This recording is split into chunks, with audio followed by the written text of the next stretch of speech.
To start our day 2, Panalangin let ng us put ourselves in the pagkakaisa presence ng of our Lord pamayanan through our PNU ng Interfaith Prayer. Good pamantasang afternoon, normal ng everyone. To Pilipinas. start our day 2, let us Diyos put Ama, ourselves in the ng presence pamayanan of our Lord ng through our PNU pamantasang Interfaith normal Prayer. Good ng afternoon, Pilipinas. everyone. To start our day 2, Diyos Ama, let us put ourselves in the presence of our ala, Lord through our PNU bahala, Interfaith Prayer. Good afternoon, everyone. To start our day 2, let us put ourselves in the presence of our Lord through our PNU Interfaith Prayer. Good afternoon, everyone. To start our day 2, let us put ourselves in the presence of our Lord through our PNU Interfaith Prayer. Good afternoon, everyone. To start our day 2, let us put ourselves in the presence of our Lord through our PNU Interfaith Prayer. Good afternoon, everyone. To start our day 2, let us put ourselves in the presence of our Lord through our PNU Interfaith Prayer. Good afternoon, everyone. To start our day 2, let us put ourselves in the presence of our Lord through our PNU Ngayong wala pang panibagay na pagkakasa, dulot sa Minsan kami ngayong wala pang kailangan na pagkakabagay na dulot ng sa tabi namin ang pagkakaroon ng dasal ng pagkakaisa at sa halip ay magtulungan. Naway alisin ang ugaling walang pakialam kung hindi maging malay sa pakikibahagi sa kapakanan ng kapwa. Naway alisin ang ugaling walang pakialam pang sariling interes maging malay sa pakikibahagi sa kapakanan ng kapwa at malampasan naway huwag mangibabaw ang pangsariling interes at manaig ang adhikaing labanan at malampasan ang suliraning ito. Bilang isang pamayanan, magulang at mag-aaral ay sama-sama at nagkakaisang humihiling sa iyo. Nanawa, kami ay bigkisin bilang isang komunidad, lahi at lipi. Ang bawat salita, wika at diwa ng panalangin ito'y pagpupugay sa iyo, minamahal naming makapangyarihan sa lahat. Welcome back to our conference, friends, advocates, and colleagues. This is the SDGs RESILIART Festival and Forum for Health, Peace, and Climate Justice as a healer of traumas caused by COVID-19. At this moment, let us welcome Madame Cecil Guidote Alvarez, Director of Earth Saver Stream Ensemble, UNESCO Artists for Peace, Director, ITI Philippine Center, to update us on ASEAN Art Camp and SDG Photo Exhibit. Good afternoon. We would like to present and share some of the events that occurred December for UN Human Rights Week, some of the other efforts which are now being undertaken for World Theater Celebration. We'd like to share, as has been mentioned, exhibits of paintings, photographs, including some samples of indie films, and an ASEAN mural gathering of artists that was led by Nemi Miranda in order to provide a crystallization of collaboration in providing a perspective of the SDGs through painting. You will be having other also excerpts to have an idea of the inclusive workshops for healing, for creative empowerment of persons in difficult circumstances, like in prison, like in the cases of persons with disabilities, indigenous communities, and refugees of climate catastrophe and armed conflict.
So what could be the title here is using the 17 Sustainable Development Goals of the United Nations. We try to focus on each of them and cluster it. So we're concentrating on actually on the people cluster, where they try to experience injustice, inequality, and we try to motivate them to raise their lives. Lubos kong naisip, di niya ipinagkait ang munti kong langit. Walang gulo, walang pangit, ligaya'y damang-dama ko. Kay sarap ng buhay ko ito.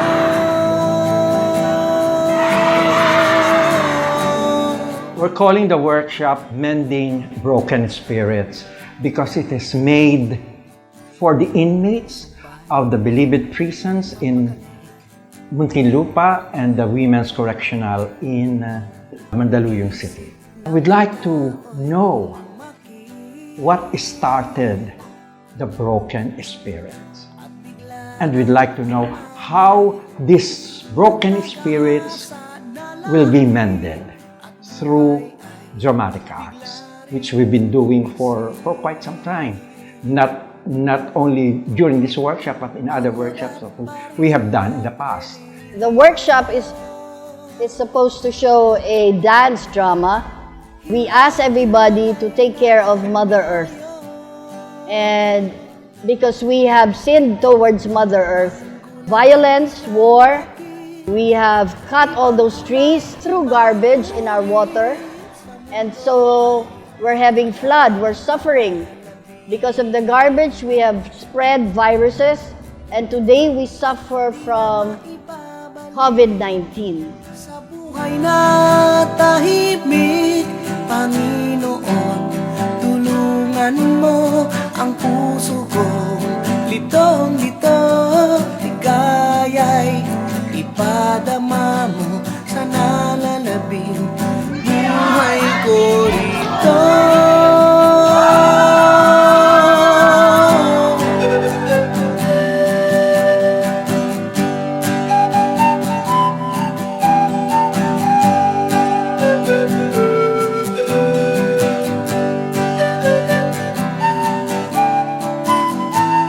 Dahil dito'y nasisira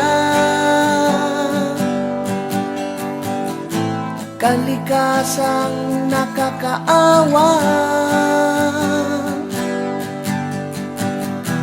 The workshop is aligned to the International Theatre Institute UNESCO program and with the United Nations 17 Sustainable Goals because we are along the highway, the scientific highway, the artistic highway, the philosophical highway, the wellness highway towards peace, towards prosperity, towards humanity, and towards protecting the environment. Mapuno na lupain, buhay na puno ng panalangin.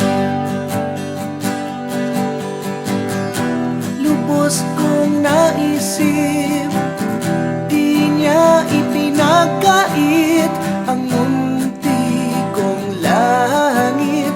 Walang gulo, walang pangit, ligaya'y damang-dama ko. O kay sarap ng buhay ko rito.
changes in the health sector and socioeconomic responses have put a spotlight on the inequalities and barriers in the distribution of vital public services and the marginalization of vulnerable groups. Our aim has been to invite artists from all around the world, and in particular from regions in conflict, so that the artists could create synergies and collaborations that hopefully they would be willing to continue once back home. Art Camp is a program which was beginning in 2009, and since 2012 I was asked by the Commission of UNESCO to Andorra to join as a godmother. Say that culture is the core of society. We want to give globalization a human dimension. My priority is to strengthen the links between African countries and Colombia, which has a large population of African origin that has left a significant imprint on our history, our culture, and customs. We need peace and we need non-violence in order to become stronger and unified. Our struggle is not a rebellion against the Philippine government or any sitting administration. Our struggle is a legitimate one that is principled, well-intentioned, and collectively shared by the Bangsamoro people. It is a legitimate struggle that is recognized by the international community. UNESCO statistics state about 500 million indigenous people provide the face of cultural diversity, with about 7,000 languages spoken, but they continue to be marginalized with human rights violation. We look at culture as the center, and this was affirmed by the concept of clash of civilizations, wherein Huntington mentioned that at the center of the conflict is culture. Serbia and Kosovo, which were divided from Yugoslavia, could join together in a common statement co-signed by them. So it is possible that you may have been enemies, but there is a way to bridge whatever is the difference. 26 days ago, we witnessed a major problem, that is war, that Russia invaded Ukraine. And because of that, diplomacy failed. Peace is not merely the absence of war, but the presence of justice, law and order, and short government. Then why may we ask the need to mention security? Many Koreans are in extreme stress because of the communist regime in the north that would like to invade the south anytime that they can. In the field of education, the perspective of peace advocacies has to be incorporated in the various curriculum with the insertion of the different SDGs, with the culture and the arts as the core of these advocacies.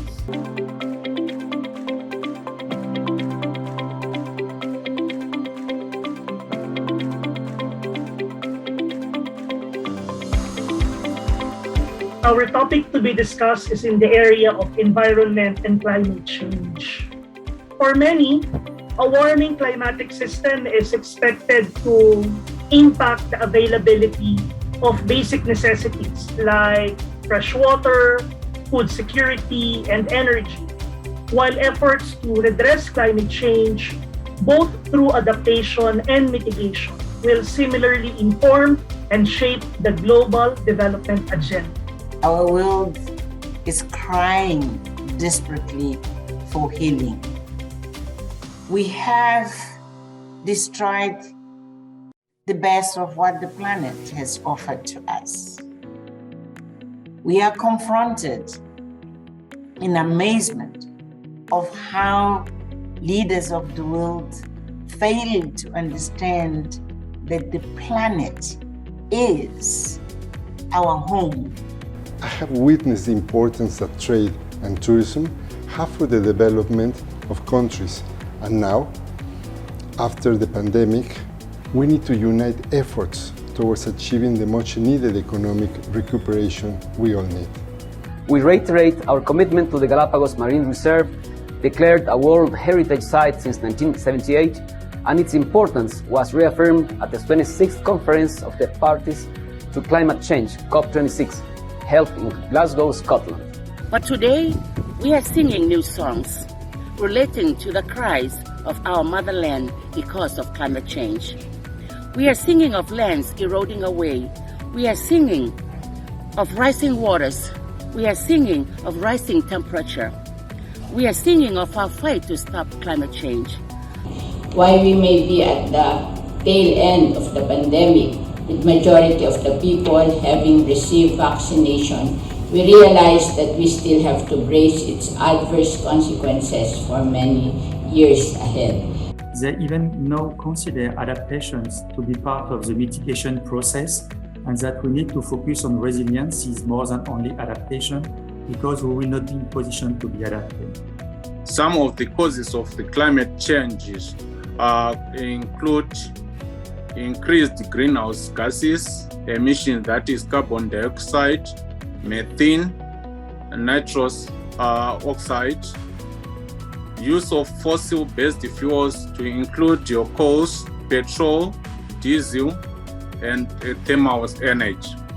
Our environment, softly, is a peaceful environment and enriching one in every sector. And this has been brought about and bringing growth and development through the Second Republic. Here I want to clarify that the Southeast Pacific Ocean region is loosely defined as the eastern side of the South Pacific Ocean, shared by Colombia, Ecuador, Peru, and Chile. Climate change, it impacts all of us. But unfortunately, I think that small island states bear the brunt of the impacts of climate change, and they are really feeling the brunt of climate change, of sea level rise. We support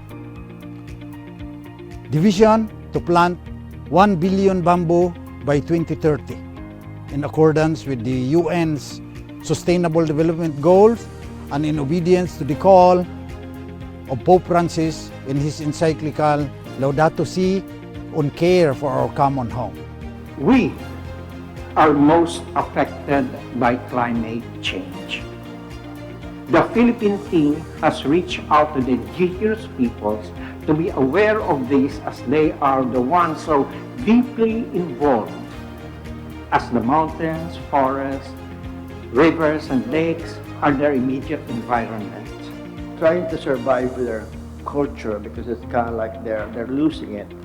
And because most of the young people of the Magats wants to get out of that place. They have this big ancestral land, and then somehow there's a lot of people that are trying to grab it from them. We've suffered this, small islands, archipelagic states, but we're not now alone. Even developed countries are going crazy with all of being swarmed with flooding and everything. So unless, that's why we're involving artists, educators, communicators, scientists. Unless we popularize science, then we're going to be in trouble, because we have to understand how we are impacted, how what we do in our daily lives is causing all of these problems.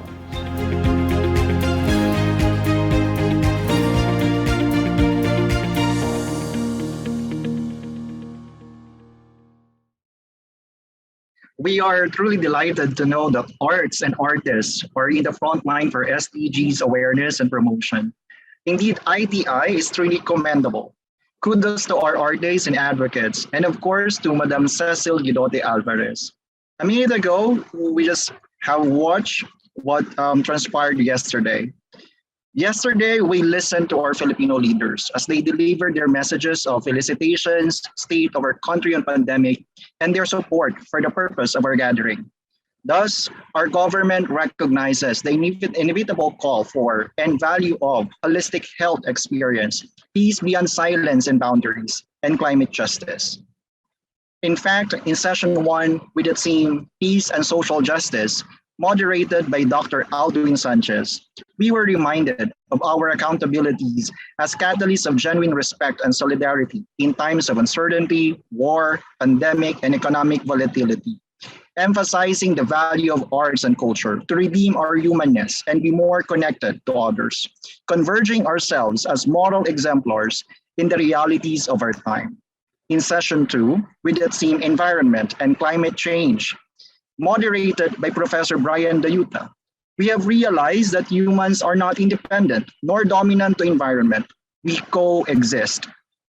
The session highlights high regard for mutuality and harmony, not dominance over our planet. Speakers and commentators made us realize our duty as steward for environmental sustainability.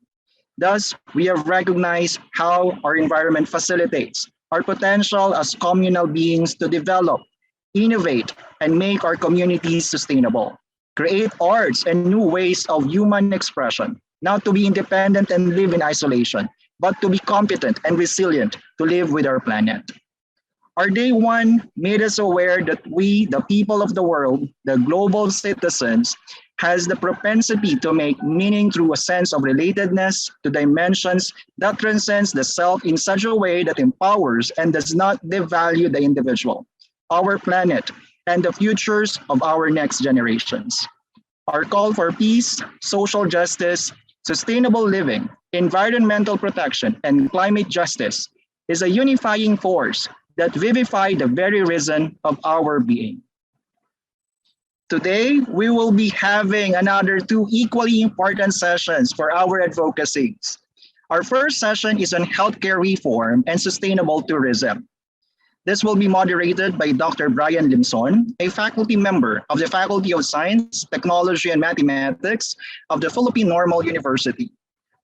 And for our second session today, we will have cultural diplomacy and inclusive education towards economic recovery. This will be moderated by Dr. Tito Baclagan, a faculty member of Faculty of Behavioral and Social Sciences of the Philippine Normal University. And as we immerse ourselves to these sessions today, let us introspect through our thematic video presentations that will be shown before the commencement of every session.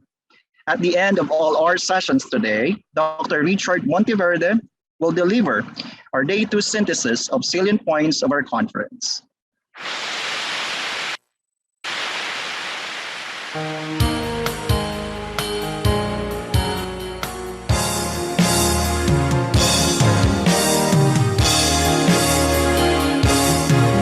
The oceans bind us, they don't separate us. We're joined by the waters that give us life. Together we'll clean up to save this bond between us. For this bond is life to us, it's around us, it's in us. It grieves me to see that the waters are not free. From toxic waste to oil spills, mine trailings from our meats. The destructions of the corals, garbage dumped into the sea.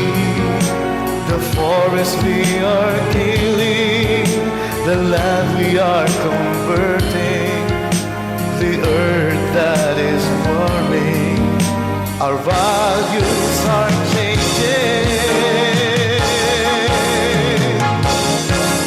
The oceans bind us, they don't separate us. We're joined by the waters that give us life. Together we'll clean up to save this bond between us. For this bond is life to us, it's around us, it's in us.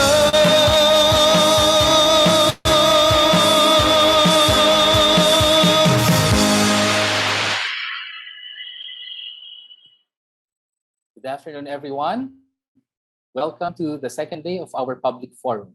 This session is on healthcare reform and sustainable tourism.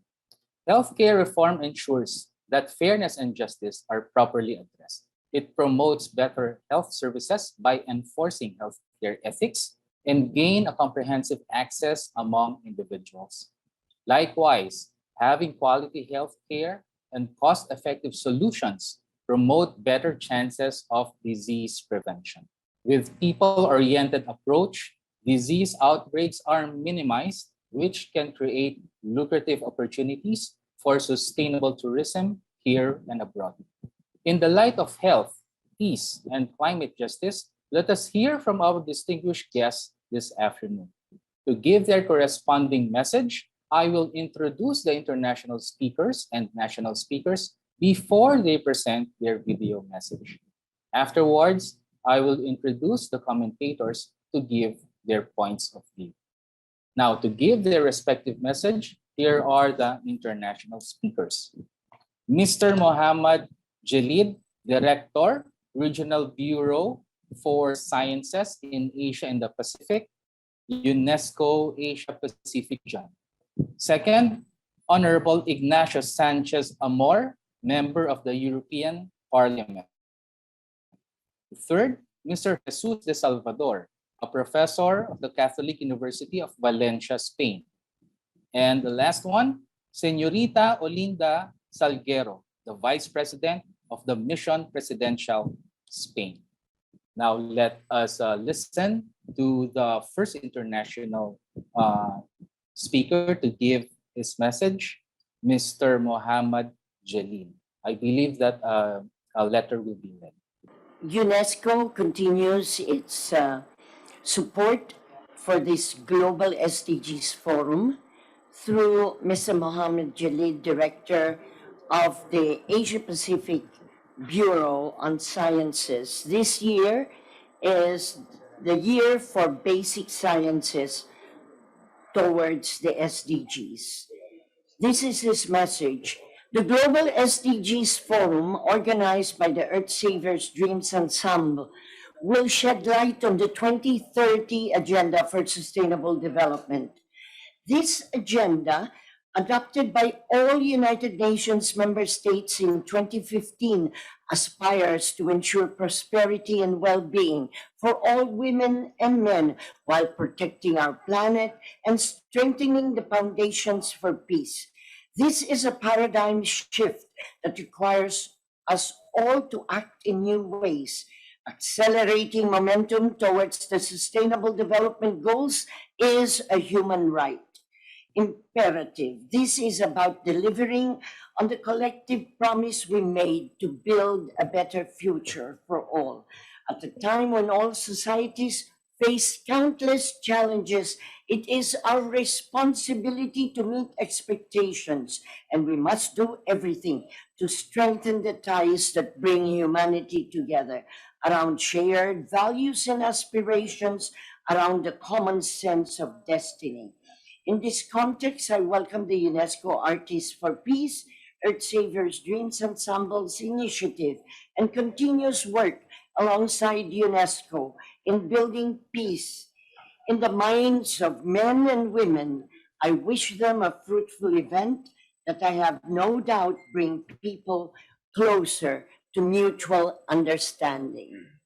Hello from Brussels, dear friends and colleagues. I would like first to thank the kind invitation of the South-South Cooperation Council and Victor Sebek, and at the same time to thank him and the South-South Cooperation Council the kind invitation to join the Policy Advisory Board of the body. It's a real pleasure and an honor to have the opportunity to work with all of you. I would have liked really to join you all in Manila, but it will be impossible on this occasion. I would like really to do so in the future. And I think the Manila Festival and Forum is an excellent stage to maintain the sustainable development goals on the stage in the international arena. Sometimes there are crises, especially the COVID, that had put a little bit of shadow on the SDG program and agenda. I would like to convey to you my congratulations for this occasion on Manila to raise again the flag of the SDGs. A couple of hints from Europe, from this corner, and I would like to underline this is a corner of the world, this is not the center. In a world in which the multipolar is the standard, I think that could be good if we manage to act in this new framework. But it's true that being a multipolar world, there are some trends in the international arena that are very worrying.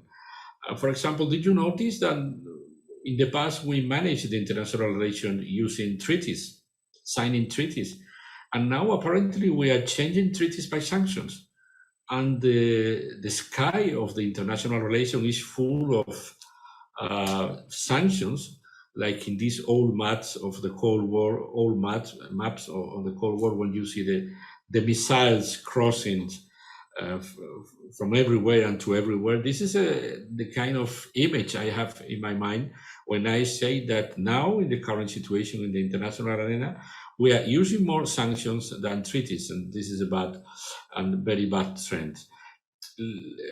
Cultural diplomacy could be an enormous tool in this situation. Cultural diplomacy and the reivindication of multicultural interests could be an excellent stage to try to appease a little bit these tensions. One of the main threats that I think we have to face in the international world is the identity policies. Instead of accepting a multicultural world, and the fact that most of the nations are now multicultural, there are this raising of the identity policies. That means one region, one ethnic, one approach to the life, trying to exclude from their own bubble and any other identity.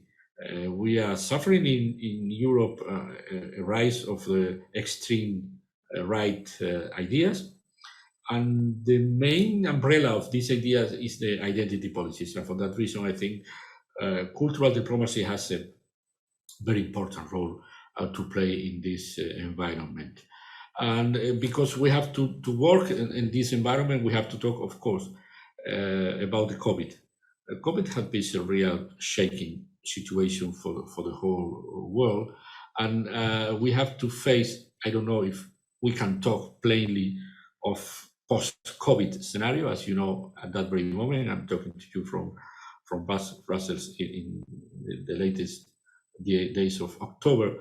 There is a raising on the spike again in many parts of the world of the pandemic, and we have to be aware that it's not easy to talk plainly about a post-COVID scenario. We in Europe, we did our best. It's true that at the very beginning of the pandemic, we noticed with alarm that there was a lot of things that we didn't produce in Europe, and we have to import in this logic of the globalization that at that very moment they were not reachable. And there was a feeling of crisis because as the most part of the world, we bend on the idea that it was not important where a product could be produced if the world trade is functioning, and we could simply import things. And we discovered dramatically that there was a lot of things that at the peak of the problem we didn't have the opportunity to bring to Europe, and that has drive to this idea of the strategic autonomy. But we did our best. We put together our efforts, the 27 countries of the European Union, to face the challenge of COVID, and we managed to create a vaccine policy and a health policy beside an economic policy to try to face the main hit of the pandemics on the economic and social situation in the countries.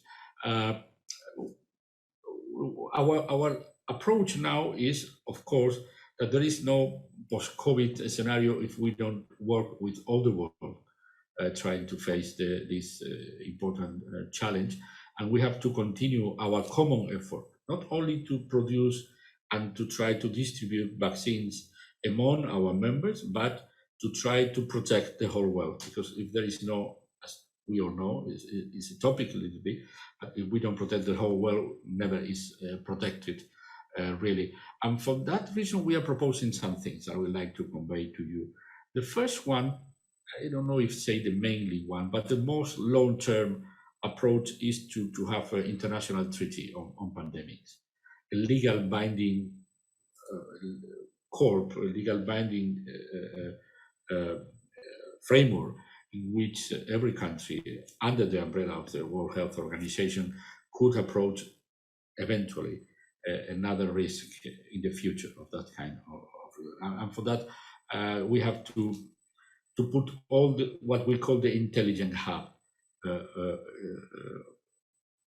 in March. That means the whole intelligence of the whole world has to be put together to try to finish the situation and to avoid and prevent other future situations. And this idea of the intelligence hub is a call for the whole world. It's a call for the North, for the South, for any kind of political regime. We have to put together all our knowledge and intelligence to try to avoid a situation like we had in the recent past. And for that, coordination is vital. Coordination is vital, and we have to bend again on the idea of the support to the science approach. We have noticing all of us a kind of surge of irrationalism again, a kind of creating doubts on the science, creating doubts on the scientific knowledge, and this is a disaster. This is a disaster because the rationalism for the last centuries in the whole world has been the most secure approach we could have to face any kind of challenge. And for that reason, to support this scientific knowledge, not only funding, but putting on the state that we have to rely on our knowledge or coming from science to take care of that kind of issues. And then the solidarity, of course. The solidarity among any developed country and any developing countries. This is a kind of network. This is not a north-south issue. We have to work taking into account that solidarity is a complex and multi-directional network. It's not only like it was in the past, a north-south direction. And for that reason, we have to remove the obstacles for having a complete protection of the world. Of course, exporting doses. We have to improve the production of vaccine. We have to improve the prices, and we have to improve the channels of distribution to the whole world to export doses. Of course, financing COVAX bottlenecks, because we are noticing there is a problem in logistics now all over the world, and this is going to affect also the distribution of vaccines. We have to be aware that the most valuable thing, the most valuable good we have to move all over the world is vaccines, not other. Of course, there are other very important products that we have to distribute all over the world, but vaccines now have to have the preference to reach any corner of the world.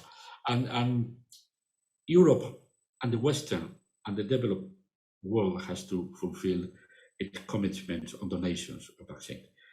Europe has not fulfilled completely its previous commitments.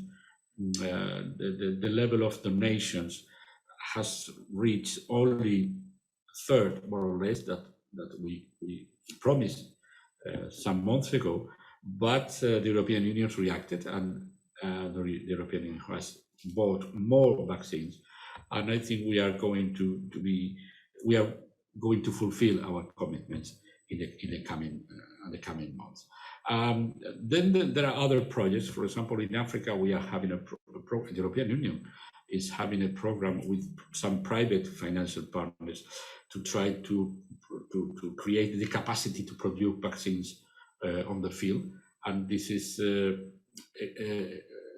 another wall against this vaccines apartheid that some of the African leaders talk about recently. Because we have to be aware that in the low-income countries, only 2% of the population has been vaccinated. In the higher level of income, the percentage is 50. In the European Union is 75. And we have to be aware of the situation. We have to reinforce our... Your Excellency, Senator of Republic of the Philippines, Your Excellency, and your illustrious authorities, ladies and gentlemen, good afternoon. This year is a very special year for several reasons. First, for being hopeful the beginning of the exit of this dark tunnel called coronavirus in the world.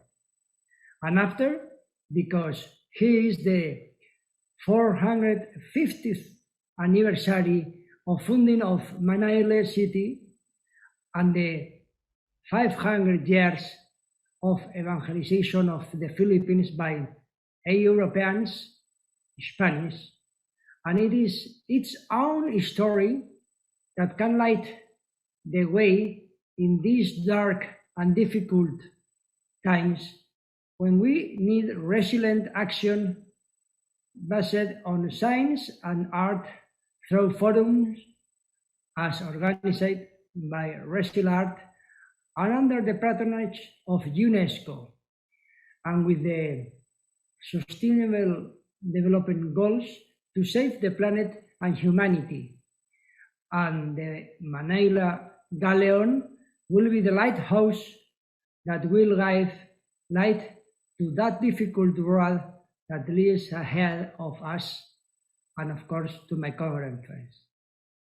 I am going to talk to you about the first global eradication of a disease originating from a virus, smallpox, and above all, how the historical process of the fight against the virus, the Manila Galleon, was a fundamental element. Smallpox was a serious disease, infectious, contagious, and with a risk of the death between 20 to 30% with difficult consequences that for at least 3,000 years had devastated humanity, and that only in the 20th century had caused 300 million of the death. It was officially eradicated in 1980 at the 35th World Health Assembly after a 10 years vaccination campaign. But one of the greatest efforts in the beginning of this titanic fight against smallpox took place with the Spanish Royal Philanthropic Expeditionary of the vaccine by the Manila Galleon, despite climatic, geographical, and even political adversities, is the first the great scientific triumph of the first global vaccination in history.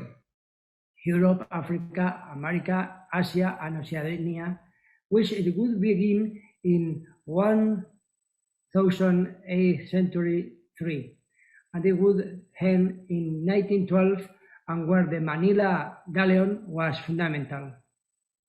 The epic of the Manila Galleon was started by versatile and polyphacetic person, officer, religious, military, marine, scientists, who embarked on the adventure and the discovery of other cultures. Moreover, started the Royal Mail, official mail between Acapulco and Manila, because the Captain General of Philippines depend to the Viceroyalty of New Spain, currently Mexico. History of Manila Galleon is the story of humanity in search of progress and development of the new horizons, where the people and different cultures converge to get a better life together. and creating the longest trade route in the story for 250 years, and that without doubt helped to create the first globalization by joining America with Asia, and therefore joining the classic route of silk from China to Europe with the Spanish route to the Americas, thanks to the galleon of Manila. The beginning of minor galleon was on November 21 in 1564, when Miguel López de Legazpi set sail for the Philippine island from the port of Natividad, Christmas, in Jalisco, Mexico, and entered to the Pacific Ocean, following the route of the first bypass of the planet initiated by Fernando de Magallanes and completed by Juan Sebastián Elcano. Legazpi, former mayor of Mexico, founded the city of Manila 450 years ago on June 24 in 1571, and sent an expedition back to New Spain, currently Mexico, seeking the return route to so-called Torna Viaje, led by Fray Andrés de Urdaneta, a character who was a military man, cosmographer, sailor, explorer, and Augustine religious, and who had already been in Asia Oceania with Juan Sebastián Elcano's second expedition, and who claimed to have the secret of the tour. Surely the result of his stay of almost 6 years in the Moluccas island. That is why he received the order of the king to lead this expedition, since he claimed that he could return by boat or even a chariot. And he found it when he found the current Kuroshio, Japan Kuroshio, that runs parallel to Japan from south to north, to one that, as this said, ice appeared on the region. Humanity got rid of smallpox thanks to the genius of science, the coordination of all institutions, and the philanthropy demonstrated by all, especially in history, to characters like Francisco Balmis and his navigation in the Manila galleon. Today, the solution should be similar, a combination of science, more solidarity, more international cooperation. Thank you very much, ladies and gentlemen. Hello everyone, great pleasure for me to address this forum because all the 17 SDGs has been a leading priority not only for the United Nations system but also for all the forums I have been working through many years.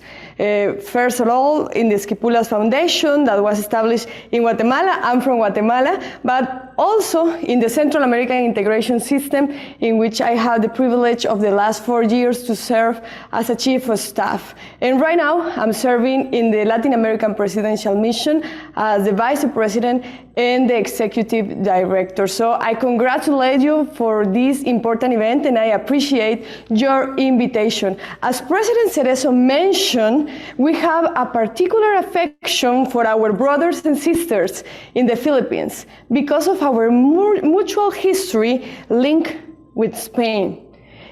I was in Manila a couple of years ago, and honestly, I was amazed for all the culture, the history, and the many links we have.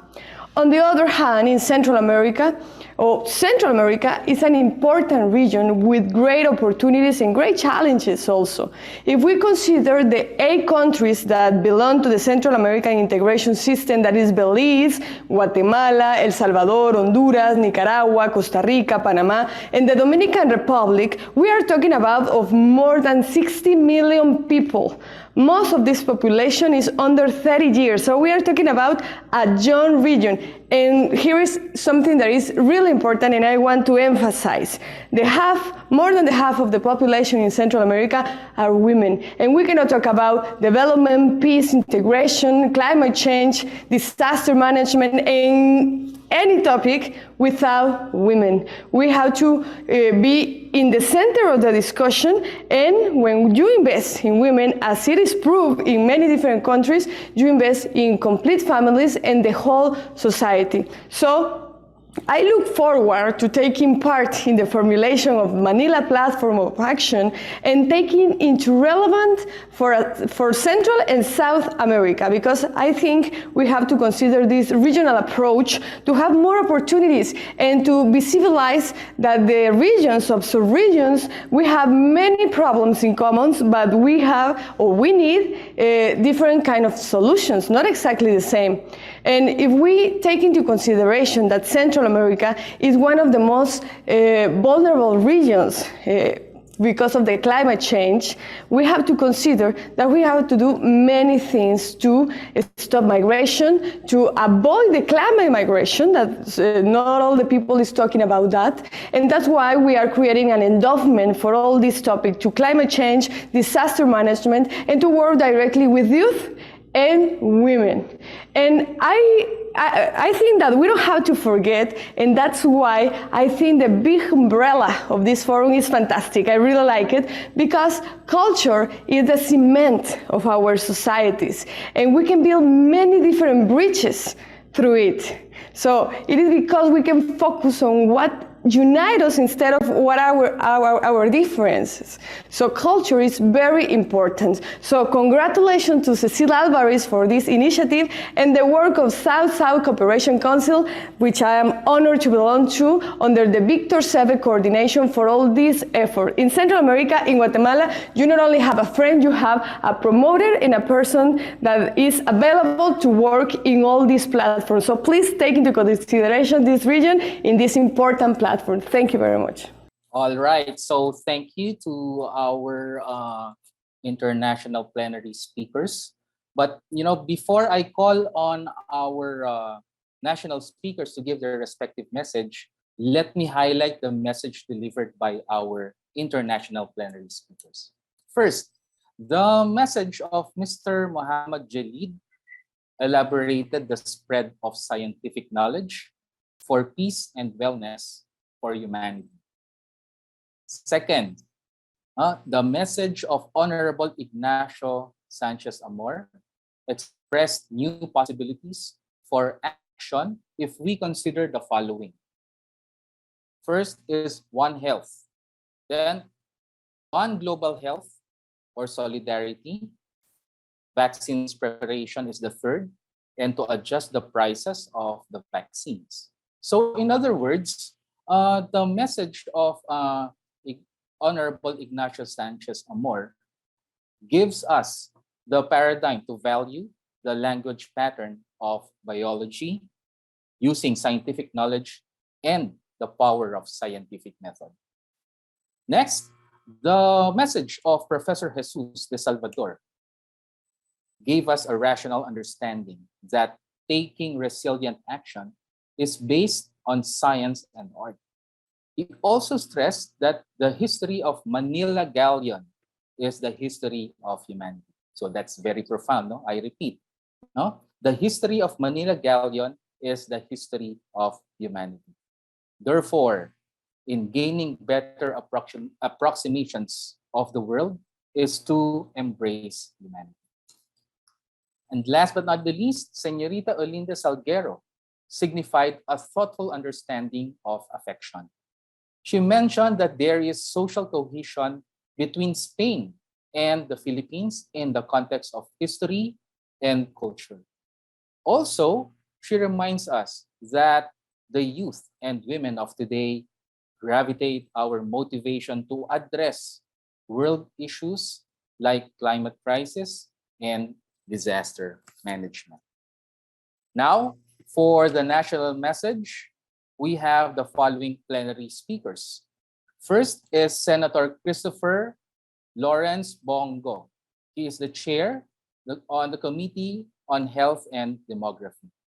Second, we have Secretary Bernadette Romulo Puyat, the Secretary of the Department of Tourism. And third, we have Yusek Jonathan E. Malaya. He's the Undersecretary for Plans, Public Affairs, and Communication in the Department of Interior and Local Government. A pleasant day to everyone. I'm deeply honored to join you in today's festival forum, which aims to showcase how the arts could serve as healer of traumas caused by COVID-19. The pandemic has indeed caused physical, emotional, mental, and even financial trauma to many people from all over the world.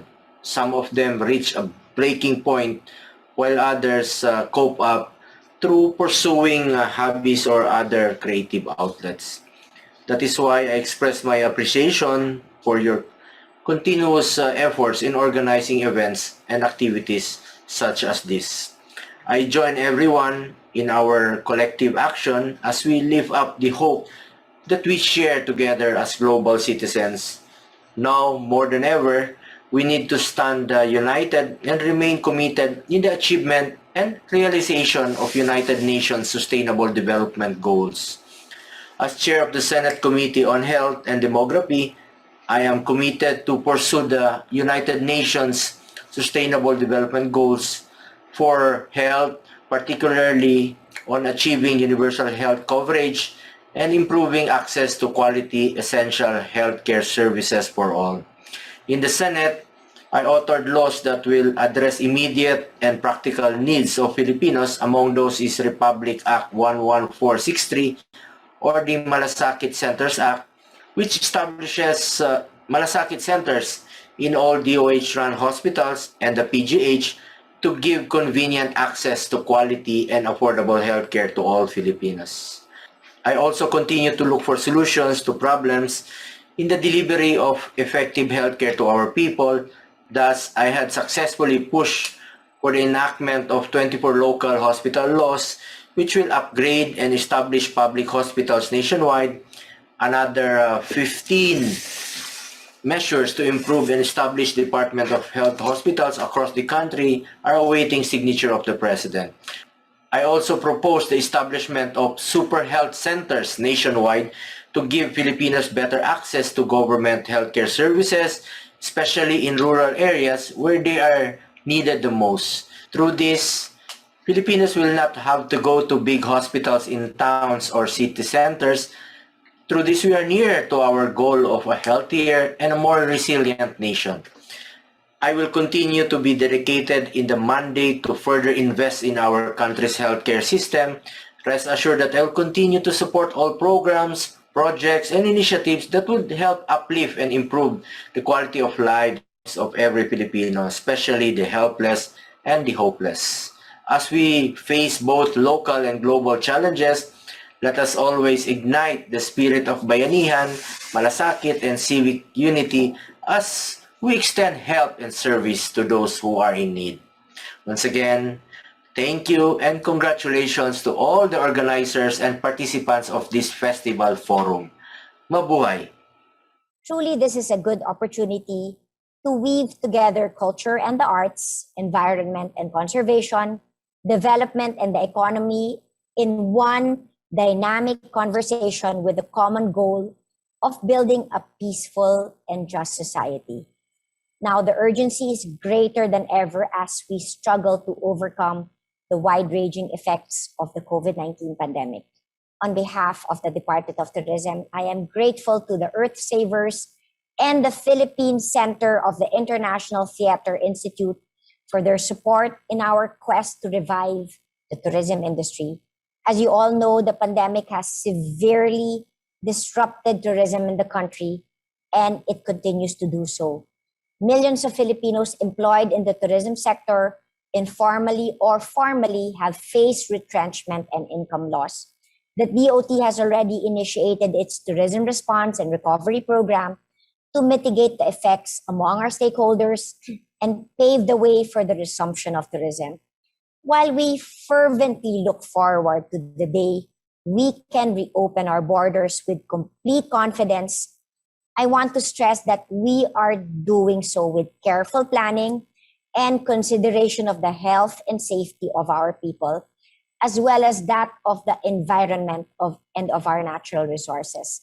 COVID-19 has undoubtedly caused a lot of pain and suffering in our society, but the side effect of the slowdown was that nature had the chance to regenerate when humans left it alone. The same principle of closure also applies to the annual 3-month fishing ban in the Visayan Sea, which Capiz is part of. The ban aims to conserve herring, mackerel, and sardines in the area by allowing them to spawn, thus making fishing more sustainable, and the province deserving of its title as the seafood capital of the Philippines. We closed Boracay for the same reason in 2018, to give the island some time to breathe while rehabilitation works were underway. When Boracay reopened 6 months later, we maintained the carrying capacity and implemented measures to make sure the island won't suffer from over-tourism again. Moving forward, the Department of Tourism is committed to sustaining a healthier tourism ecosystem. Instead of quantity and mass tourism, we seek quality and encourage bespoke tours that offer meaningful experience to both the tourists and the host community. People have been locked up in their homes for a long time. They have sacrificed a lot for the sake of the greater good. When they travel again, it will be for the real connections they've been craving. I'm pleased to note that we have reprioritized our tourism products to focus on culture and heritage as well as nature, adventure, and wellness. In the coming months, the different regional offices of the Department of Tourism will unveil new tourism circuits that capitalize on each region's unique offerings, whether they be culinary, historical, religious, or artistic, or cater to the growing market of cyclists and divers, or promote holistic wellness and healthy living through farm tourism. Today's webinar is about biocultural diversity, a term that is certainly an important element in our sustainable tourism policies. Simply put, biocultural diversity is the complex relationship between biodiversity and cultural diversity, the diversity of humans interacting with nature. Tourism is all about biocultural diversity as it depends on people, usually indigenous or local communities, managing or protecting sites like mangrove forests, rice terraces, or habitats populated by endemic species. Of course, overdevelopment and the wrong kind of tourism have led to the loss of these habitats and the marginalization of the communities whose lives are linked to them. It is the DOT's mandate to develop a tourism industry that is not only sustainable but inclusive. Tourism has also enabled the conservation of an environment, transforming farmer hunters, poachers, and loggers into guides and rangers. From north to south, we work with tribal communities to help them showcase their culture, traditions, cuisine, and crafts through community-based ecotourism projects that allow them to benefit directly from tourism. Pre-pandemic, we promoted homestays with IP families so that tourists get to experience life as it is lived in the rural areas. One of my favorite experiences during my stint at the Department of Agriculture can be considered a biocultural heritage tour, hiking upland in the Cordilleras to participate in the rice planting and harvesting rituals. It is the women farmers who have kept their culture and identity alive, being the primary knowledge holders on seed keeping and selection, planting and harvesting. Connecting the farmers to restaurants and new markets have enabled them to sustain their practices. The slow food movement, Terra Madre, and UNESCO are also helping preserve the indigenous knowledge of rice cultivation and biodiversity of unique heirloom rice varieties. Cultural heritage tourism is one of the largest and fastest growing global tourism markets. Our country is best known for its island beaches, but our own fascinating history and rich biocultural diversities are areas that should and will be further explored and highlighted. Biocultural diversity is the cornerstone of a resilient planet. When we understand how interconnected nature and humans are, we will respect diversity in all its forms and strive to protect it. Restoring and reviving the tourism industry will bring back the livelihoods of all the community workers, guides, weavers, fishers, and farmers, folk and traditional practitioners who depend on tourism to help preserve their home and their heritage. Again, thank you, Director Cecil, for your unwavering efforts in harnessing the power of the creative and performing arts to transform society and humanity as we celebrate National Heritage Month and Month of the Ocean this May. Let us do our best to raise awareness on how our heritage is also inextricably linked to the ocean, and that to preserve our seas is to preserve the communities that depend on it for generations to come. This is Berna Romulo Puyat from the Department of Tourism. Thank you again for inviting us. Mabuhay po kayong lahat.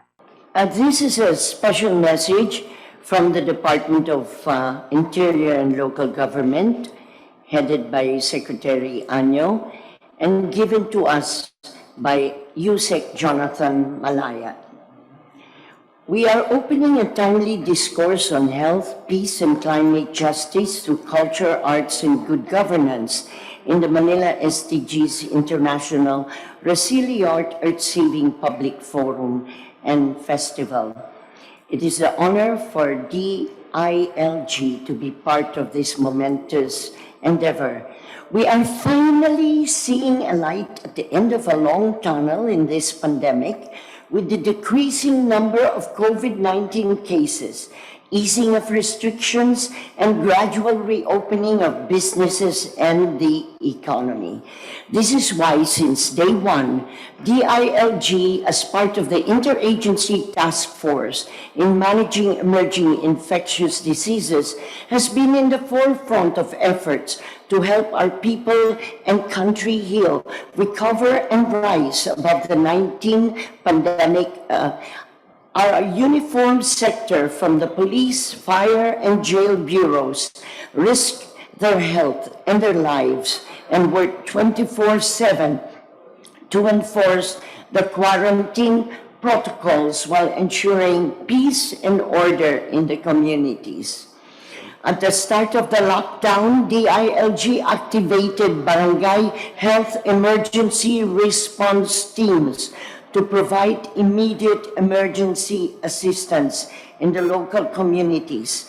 Additionally, we joined DOH for Bida ang May Disiplina advocacy campaign to encourage people to practice discipline for public health standards.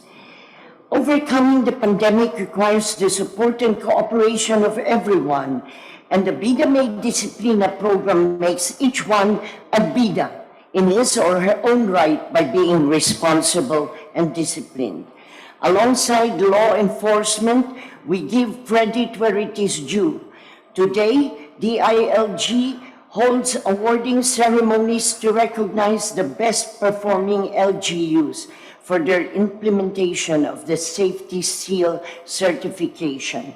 We will rise above COVID-19 as a people and as a country, and we will rise above this together, stronger and more resilient. By Undersecretary Jonathan Malaya. All right. So there you go. No? So before we move on, let me just give the highlights of our national plenary speakers. And these are as follows. Senator Christopher Lawrence Bongo effectively bind pure optimism to address the physical, emotional, psychological, and financial traumas. This enables us to take collective action to stand united and remain committed for a healthier and resilient nation. The bottom line here is to improve the quality of life for every Filipino citizen. Secretary Bernadette Romulo Puyat gave us an absolute clarity that biocultural diversity is the cornerstone of a resilient planet. Likewise, she pointed out that to understand the interconnectedness between humans and nature is to allow us to make inferences on our assumptions based from our discernment. Lastly, on biocultural heritage, we have to validate our opinion with the truth through science, culture, and wellness. And the focal point of the message of Yusek Jonathan Malaya is to have hope, no? And hope becomes the building block of our understanding to value public health. And now, to give their comments, let me introduce first our international commentator, followed by our national commentators. And we have here, for the international commentator, we have Dr. Su Pong Chua. She'll be giving a pre-recorded video. And Dr. Su Pong Chua is the president of the Asia Arts Connection in Singapore. Let's hear her pre-recorded video. Start now?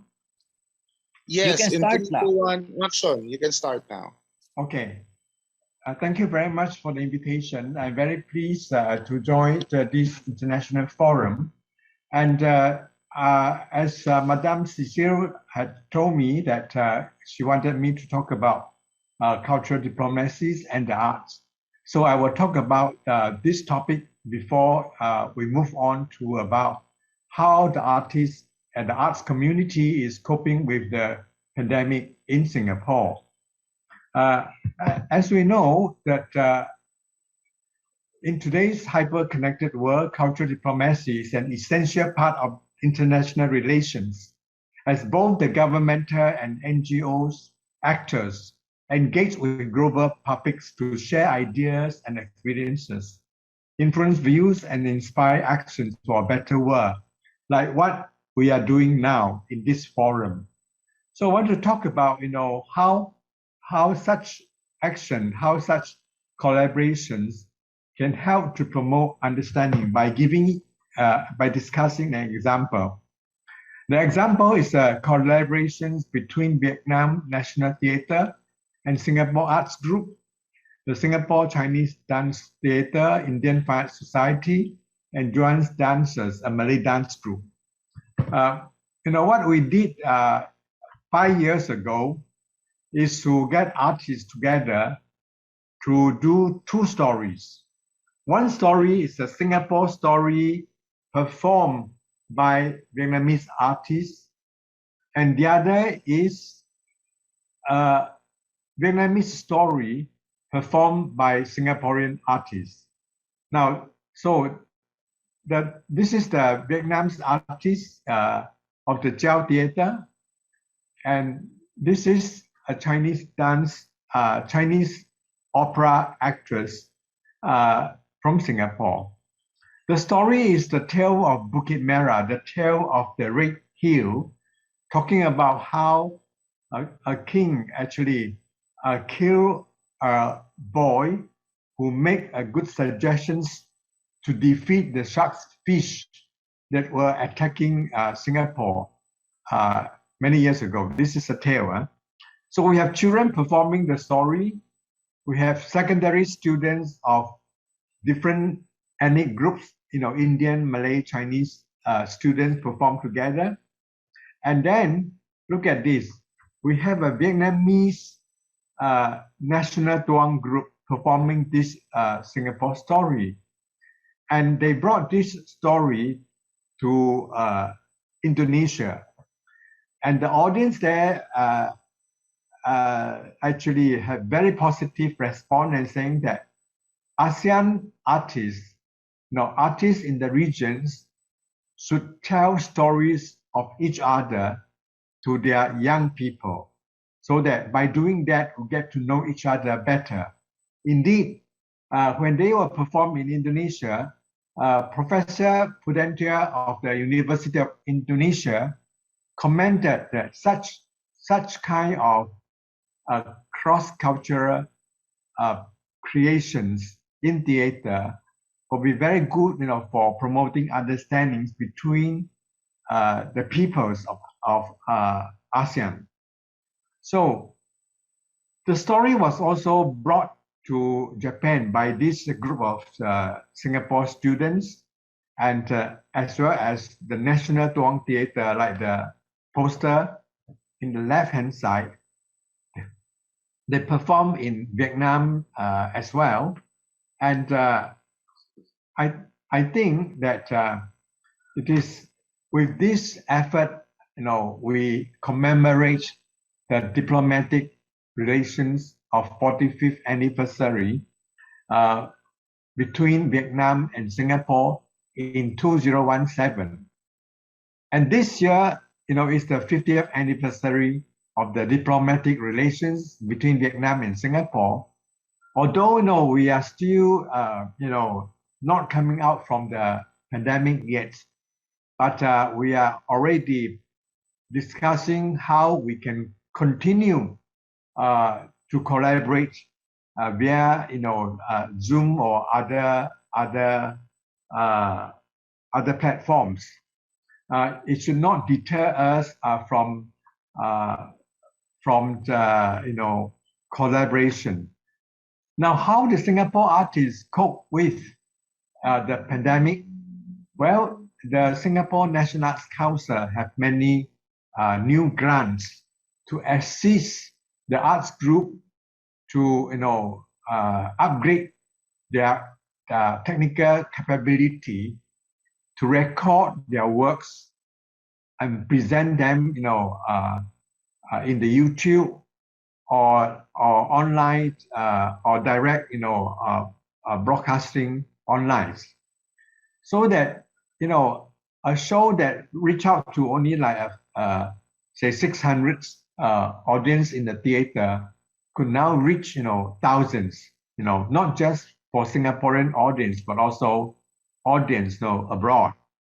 For example, in the recent celebration of the 10th anniversary of the National Art Academy of Malaysia, they recorded their show and showed them online, and it is actually receiving greater audienceships than performing in the theater in Kuala Lumpur.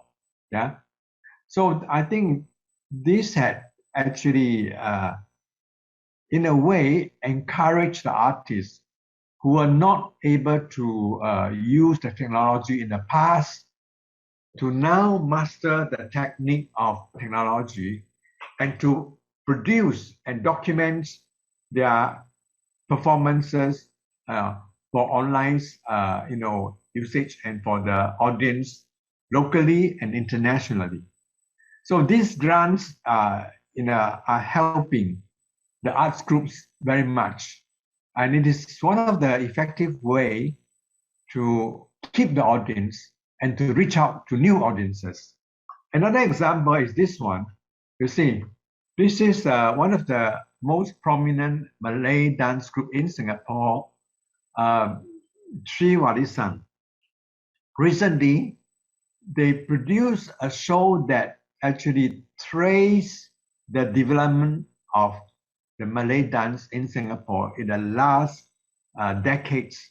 So they recorded the dances created by the pioneers, and now young people can learn how dances, how of the Malay community were performed in the 60s, in the 70s, in the 80s. So this this documentary with historical perspective is very educational and as well as entertaining. Now, recently, the late Mrs. Bhaskar, produced these butterfly lovers, an Indian dance, but inspired by a Chinese love story, the butterfly lovers, how the true lovers were forced to marry somebody they are not willing to marry. And both of them actually had sacrificed their life and transformed into a pair of butterflies. This love story was reproduced by the late Mrs. Bhaskar's daughter, Meena Bhaskar, with great success. Now, the next example is this one. This is a form of Malay theater called Bangsawan. Bangsawan is a commercial theater that started actually in the 19th century. The form was introduced by a visiting group from Penang, Malaysia, called Malaya at that time. Yeah? And Bangsawan had gone through its ups and downs, and almost the art form had almost disappeared until the revival movement started in the recent years.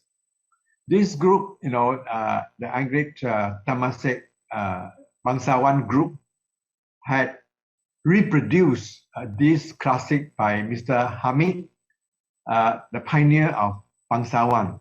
He wrote this script many years ago and was staged very recently presented by the Malay Culture Center of Malay Heritage Center of Singapore.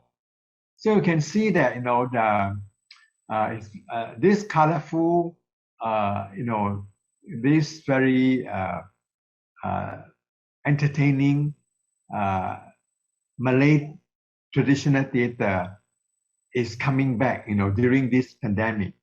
Now, what did they do was that they gathered the veterans as well as train young people to perform these genres. They also go to school, to the Nanhua school, the secondary school, to conduct workshops. So I think the pandemic has not deterred the artists from innovation. So they have to find new ways of keeping the heritage alive, keeping their groups with new injected energies. All right. Now, so those were the comments of Dr. Su Pong Chua. No?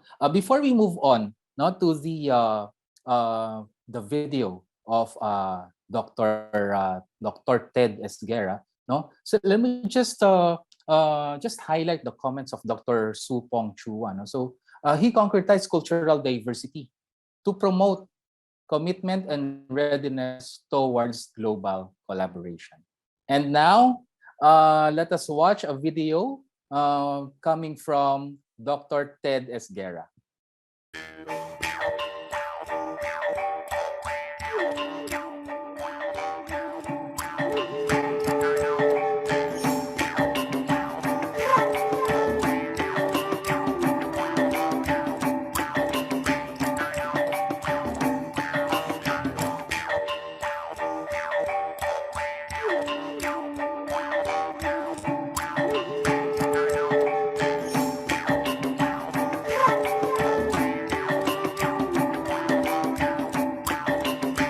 I am Dr. Ted Esguerra. I'm a medical doctor. I'm a COVID survivor. I'm a composer, ethnic music singer, and instrumentalist. And I've been doing it for around 3 decades already.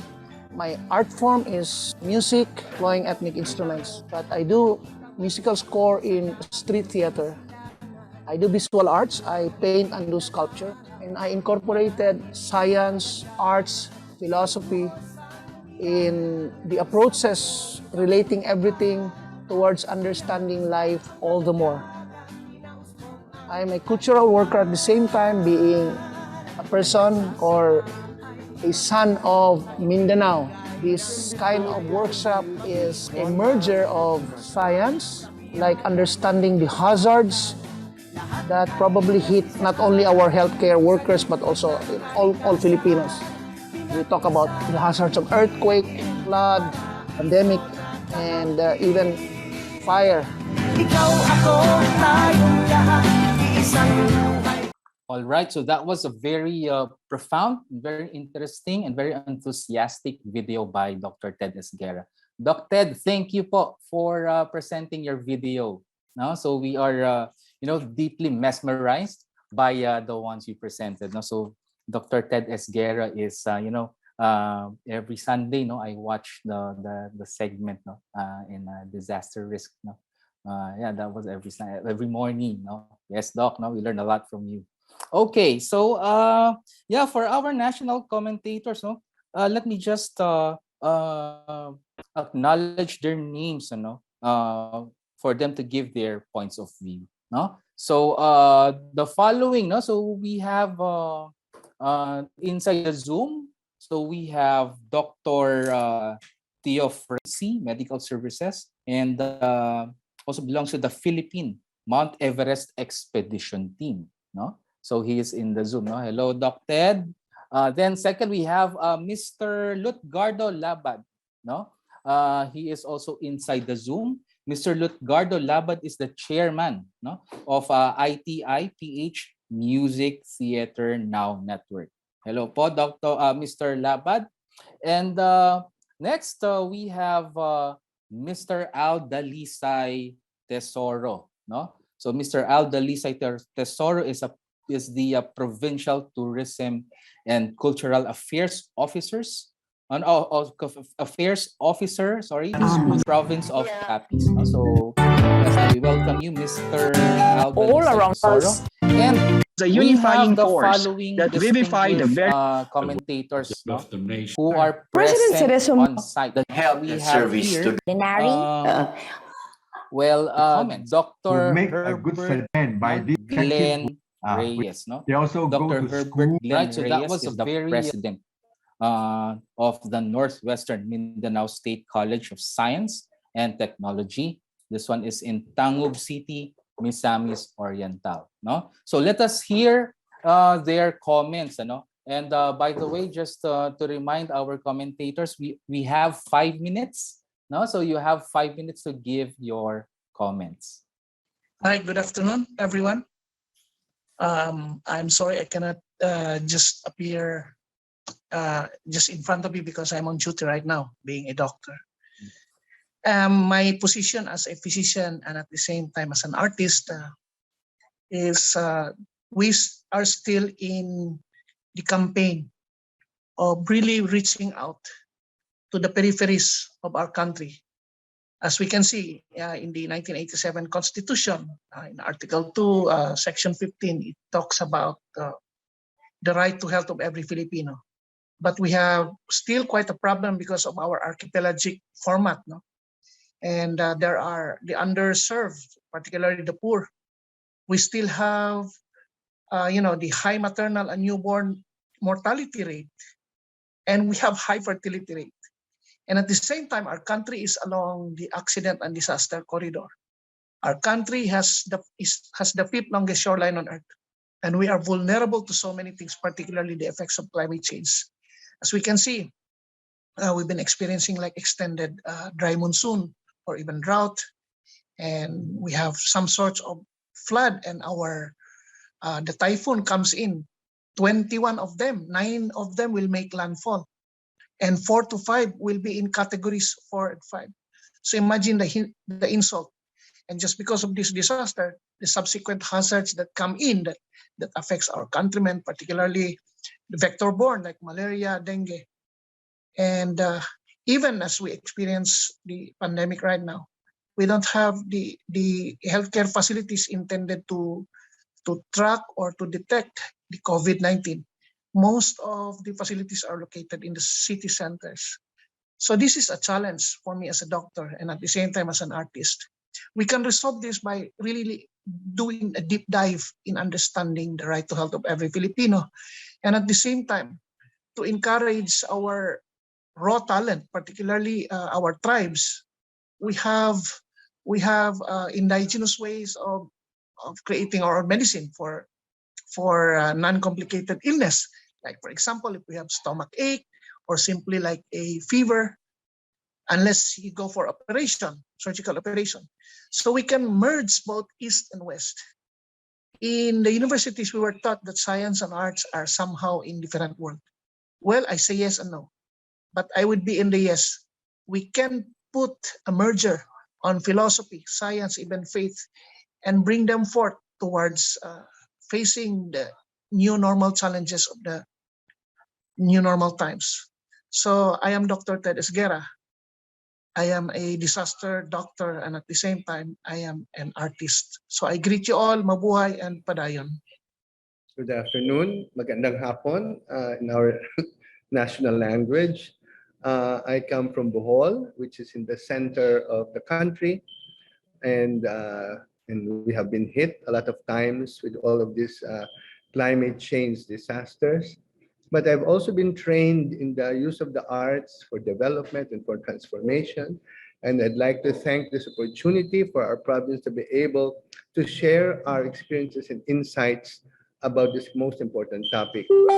And most especially to Madam Cecil Guidote Alvarez, who has been my teacher for decades, in how we can transform lives and communities by the powerful use of the arts. I will start with a series of slides just to anchor us in what happened exactly in Bohol. Because the tragedy of our island states or island countries are not just about countries. It can also about small islands that are not countries but are members of a bigger province. They can be island barangays, as we call them, or island villages. And this is one of the greatest tragedies that has happened to our province. So allow me to share my slides. This is our governor. So I really would be speaking also on his behalf and the leadership's behalf, because our province has a very strongly motivated leadership that believes that everybody must come to converge to really build a beautiful province. And our governor has organized, after 2 months of this disaster, we're still coping up with it. We had this Bohol Resilience Summit, and we reviewed what has happened. And these are pictures that show to you the extent of the damage in our province.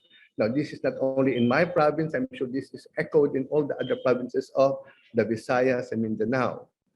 Loss of connectivity, loss of damaged houses, and the struggle to rebuild new homes and new designs for homes, okay? Because livelihood, nature destroyed, all of these mango trees, banana trees, hectares of fish ponds damaged, and everybody has been requested to really look into agriculture once again. And there are a lot of programs that has been initiated or re-initiated. We have opened an old airport as a farmer's market. And because it is now established that our province is in the path of all of these climate catastrophes, we have to take this seriously and look at all the towers of electricity toppled down in the province. We were about a month without electricity. Until now, there are still some towns in our province that are lost in darkness. Okay, so one of the major action is to strictly implement the land use plans. Okay, no build zones, building better. Our governor is really pushing for a resilience center, and not just a school, but to really build special resilience centers, to legislate new building codes attuned with climate change, to develop design guidelines for new structures, a super school and evacuation center, okay, and our citizens trained to face calamities.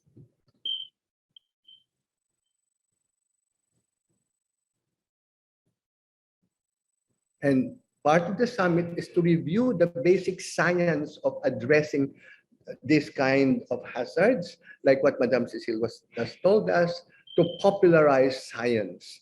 Okay, so we need to immerse ourselves in all of the science language and universe so that we understand where we are living and how we are living with this kind of geology with us. So all of this is now going to be mainstreamed in the different schools and NGOs so that we understand what all of this means, what is disaster, what is geology, how to finance, how to develop.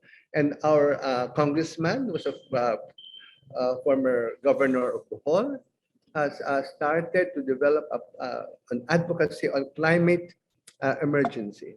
Okay.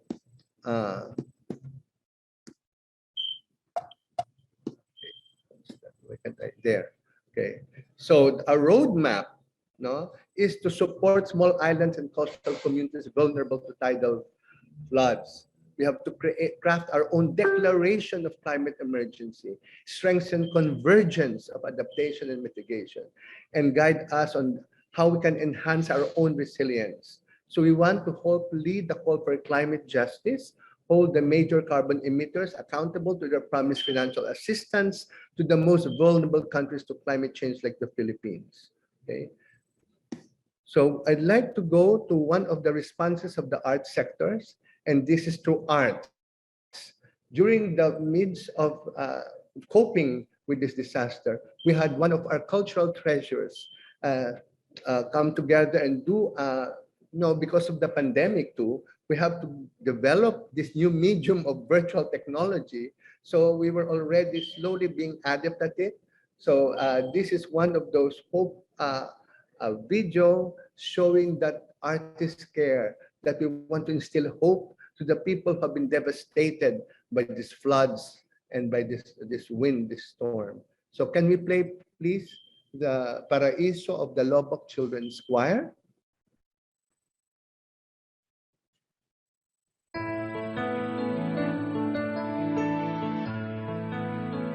It's one of our beautiful rivers. After Odette, Return to land called Paraiso,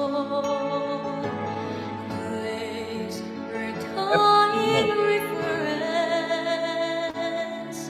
No birds there fly over Paraiso, no space allows them to endure the smoke that screams the air, the grass that's never there. And if I could see a single bird, what a joy and delight to write some words and create a single word to be heard by the rest Dos al piano. of the world.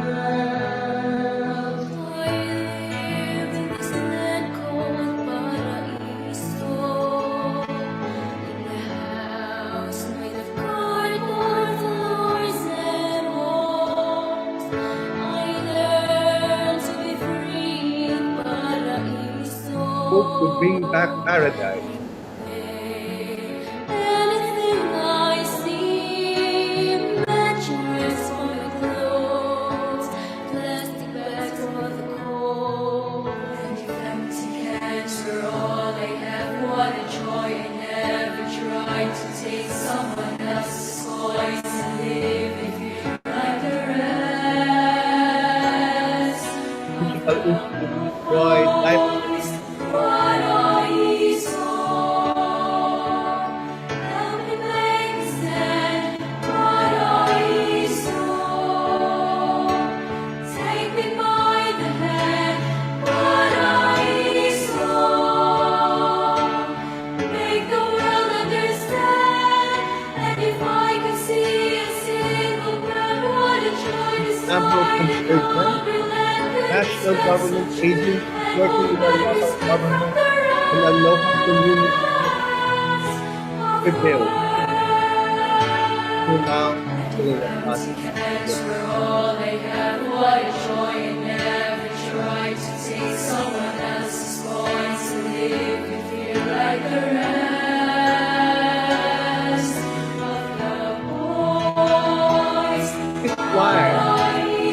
50 years ago, had won national and international accolades. They're our best ambassadors of peace. Through them, we will fight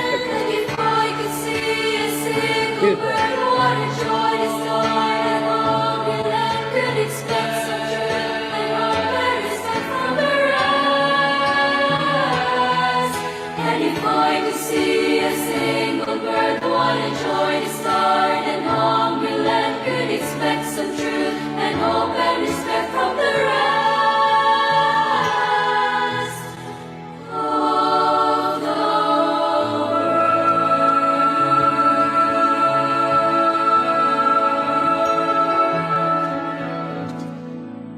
I hope you could indulge me to share the actual arts and culture response during the first 2 months.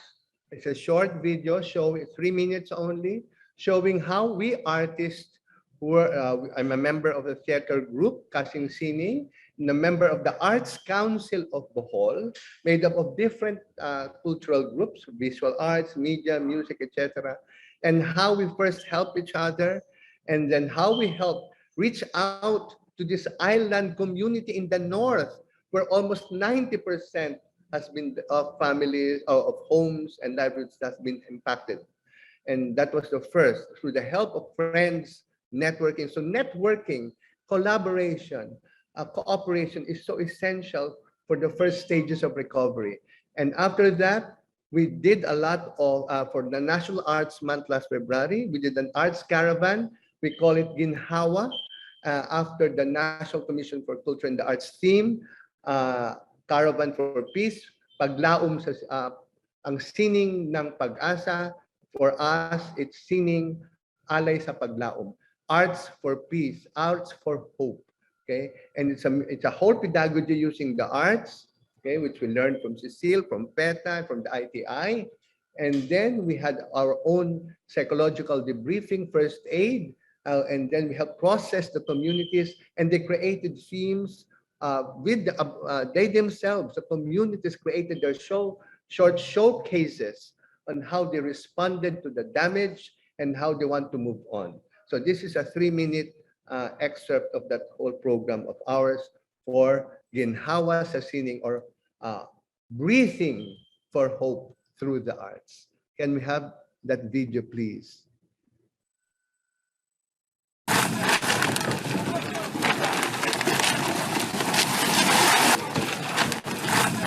See ourselves, our group, about Rhino, about 3 hours.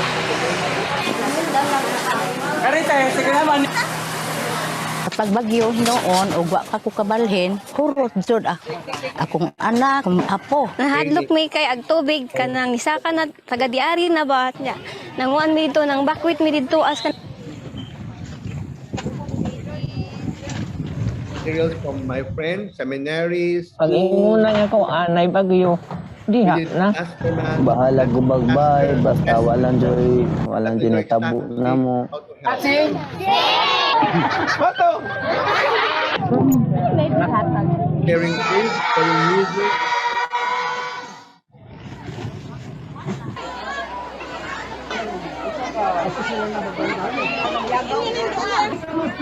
Kay Father Val Pinlat. National Association. Relief Kitchen. The Lobok Children's Choir performing for the devastated community.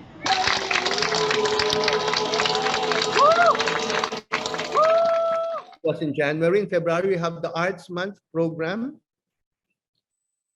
We went to another town, Talibon, and we brought 100 youth.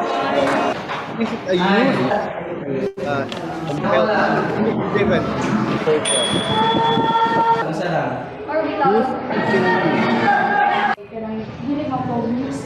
The sharing, how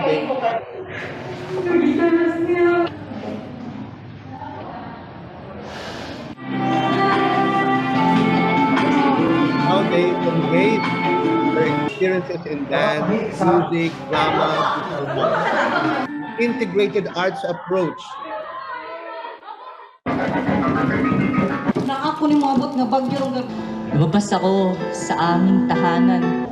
Among balay hapit gidagit pero sige lang. Ay, may gani nawa na ang bagyo. At iyak ako ng iyak. Bakit kaya? Nakakatuwa. Very creative man din atong mga kabataan. Honesty through art. Ato ang kinabuhi. This is our bishop. Hindi natong gi-restore. Culmination, everybody dancing in hope for a better day, for better days to come. From all the sands we sing it tayo sayaw. Shout and then dance. So you see, this is just the beginning, and we hope this program of on the SDGs using the arts will really help provide more resilience and hope to our communities who are still groping and rebuilding. And as our last finale, I'd like to Secretary Puyat superbly, excellently described the role of the arts in tourism and development, biocultural diversity. And it was she and their department in the Tourism Board of the Philippines who sponsored the development of music MTVs, videos of the Lobok Choir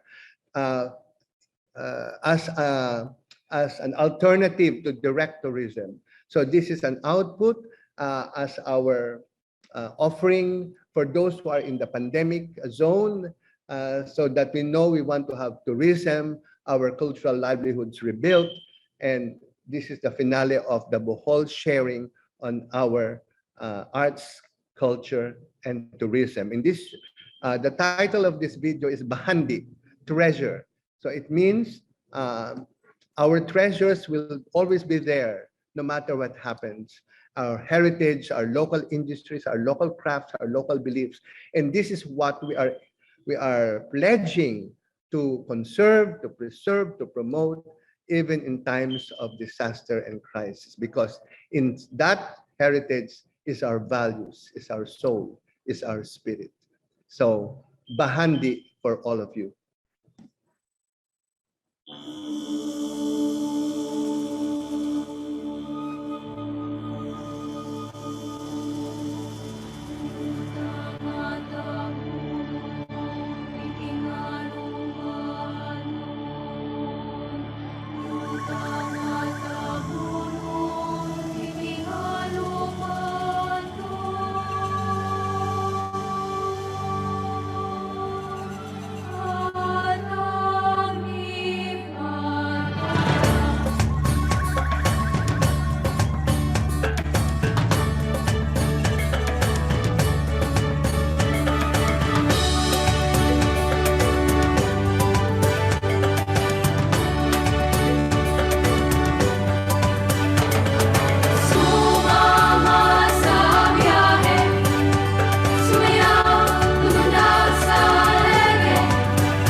Lobok River.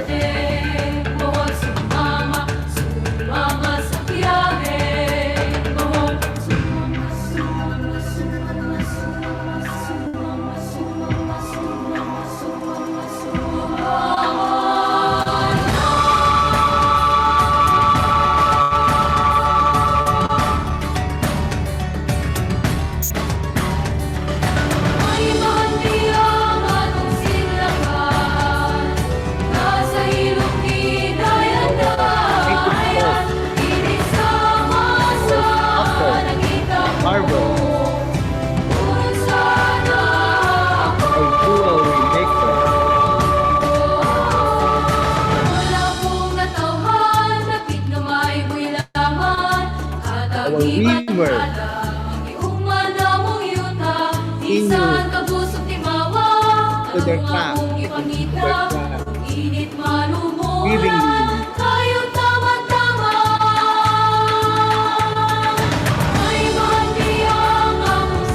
There is a treasure in the east. Keep attached.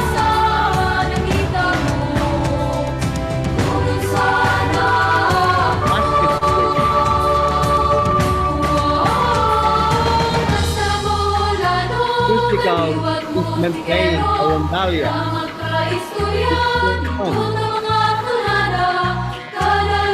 Dancing, folk dance, the different sounds.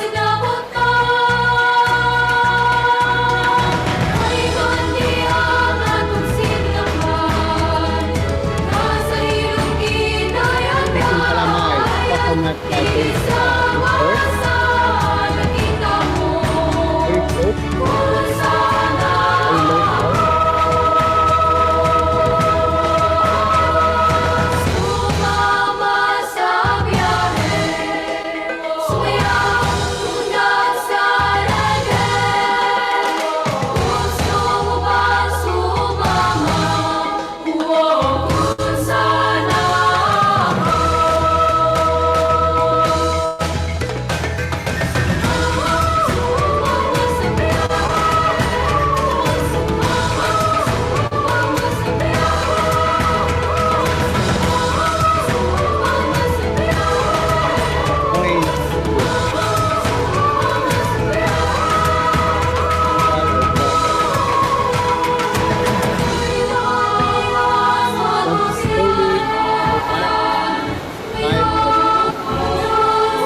Thank you very much.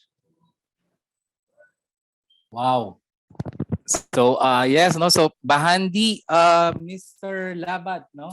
So Mr. Labat is very passionate, no, about the art. So I was so impressed and surprised by the videos presented. It is very touching, and I learned something today. One word, Bahandi. Bahandi means kayamanan, ano?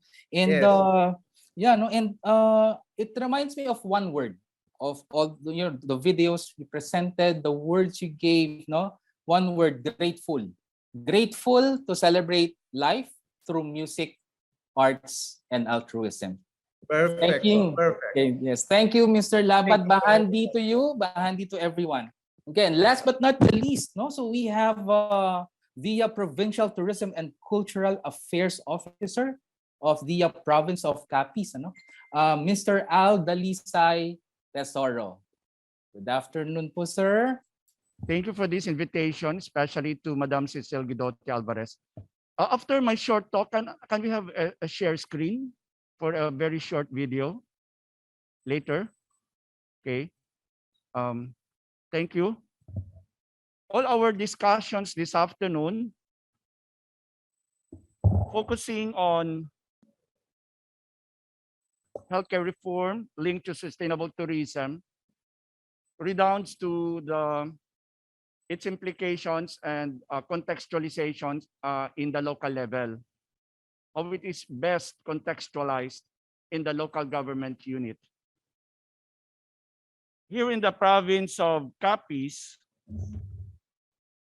for us, sustainable tourism development is the management of all resources that meet the needs of tourists and host communities in the province while protecting the opportunities for the future in such a way that economic, social, and aesthetic needs can be fulfilled while maintaining cultural integrity essential ecological processes, biological diversity, and life support system. This is well articulated in the provincial tourism code. And so the province of Capiz promotes a tourism industry that is ecologically sustainable, responsible, participative, culturally sensitive, and ethically and socially equitable for local communities. We recognize sustainable tourism as an engine of local socio-economic growth, as well as the development and enrichment of culture. Then encourage particularly private sector's participation for the development of tourism, more specifically of community-based rural tourism, promotion of creative industry, and the innovative practices on green tourism. And we have several programs, projects, and activities that we implemented, guided by this vision. I'd like to share one of the project that we have is what we call Sulhay, which means wellness. Sulhay, harnessing creative capacities towards mental health and community well-being. This is in partnership with the Philippine Educational Theater Association, or PETA, and the the Balik Kalipay Center for Psychosocial Response Incorporated, and with the Guidance Counselor Network of Capiz Incorporated. We had this program in response to the COVID-19 pandemic, as we all aware of that it affects our mental health. But we are using creative expression with this program. And with this, we were able to organize a pool of trainers, and we were able also to plan, develop, and sample creative modules and integrative activities for psychosocial support in various community groups. And our pool of facilitators that were trained are the guidance counselors from the various private and public schools in the province. We have also the medical frontliners, the social workers, artists, and the other frontliners like the PNP, and also from the youth sector.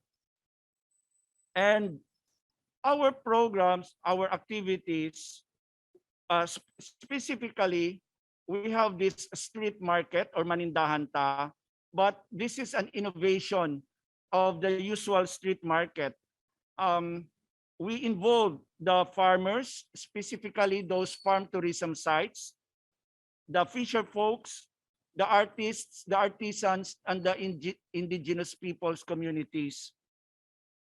For we are created livelihood opportunities for our indigenous peoples here in the province of Capiz. And this project, the Manindahanta or street market, was awarded for the Excel Award of the Department of Local Government, Department of Interior and Local Government in the whole region for its innovative approaches as part of the economic dimension of tourism governance. And we got a second runner-up in the whole region.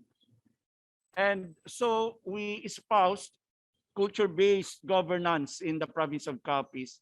What I'm wearing right now is the face mask with a panubok design of the Panay Bukidnon, an indigenous peoples community in Tapas Capiz, and we have helped them continue safeguarding their intangible cultural heritage, specifically panubok design, by providing them free materials and helping them market their products. And so before I end, I'd like to show you a short video. This is a video of our contestant for Miss Universe Philippines last year, Miss Universe Philippines copies candidate. I just like to emphasize here that with the various sectors, as we espouse culture-based governance, the private sector, even how we innovate, no? How we connect with the community, and how we espouse our culture, even among young people. My feet have taken me to a lot of places, and I loved where I have been. But these feet will always lead me back to where my heart is. Home. Here, where I am free, where I am safe, where food is shared with neighbors, where stories connect nature and people, where the past is as valued as the present, where resiliency is the strongest character, and unity is the language of love. Mabuhay! Ako si Cherry Angel Algrejales, a proud Kapisnon.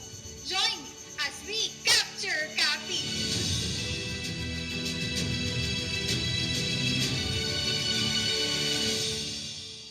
Our long stretch of beaches invite you to be carefree and relive the child in you. Caves do not only shelter living things, but also stories of our gallant heroes. And hills hold some of the country's tallest statues of veneration, resembling the faith of its people. And our churches withstand the test of time and calamities. We progress by teaching the young people the old ways of our folks and the knowledge of our indigenous peoples, so they remain grounded and rightful bearers of the Kapisnon culture.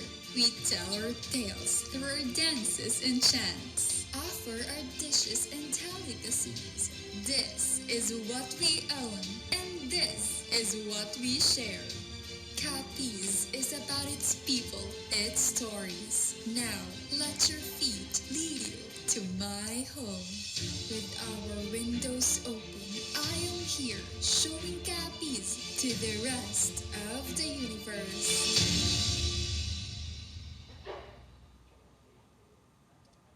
Thank you.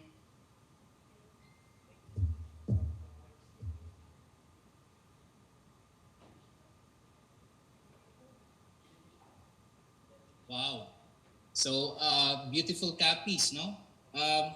Mr. Tesoro, I think I'm planning my first destination after this post-pandemic.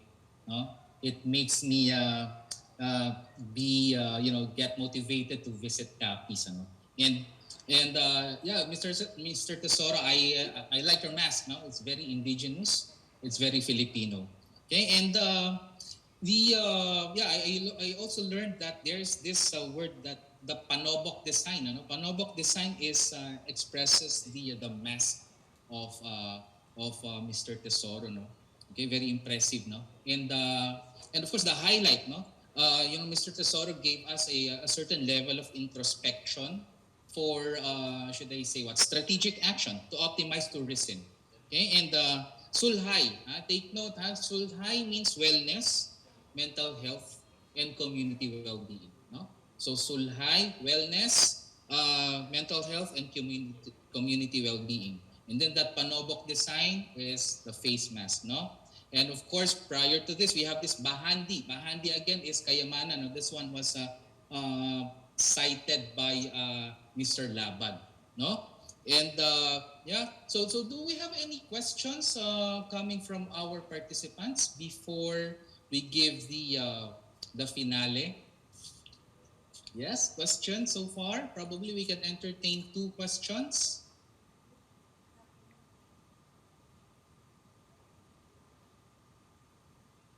Well, I guess that there aren't any questions at all. Well, okay, so let's move on with the finale, no? But before we end our session this afternoon, okay, oh, by the way, yeah, no, so Dr. Wait, let me just check, huh? Okay, so Dr. Reyes will be the commentator, no, for session 4. Yes, no, so that's Dr. Herbert Glenn Reyes. No?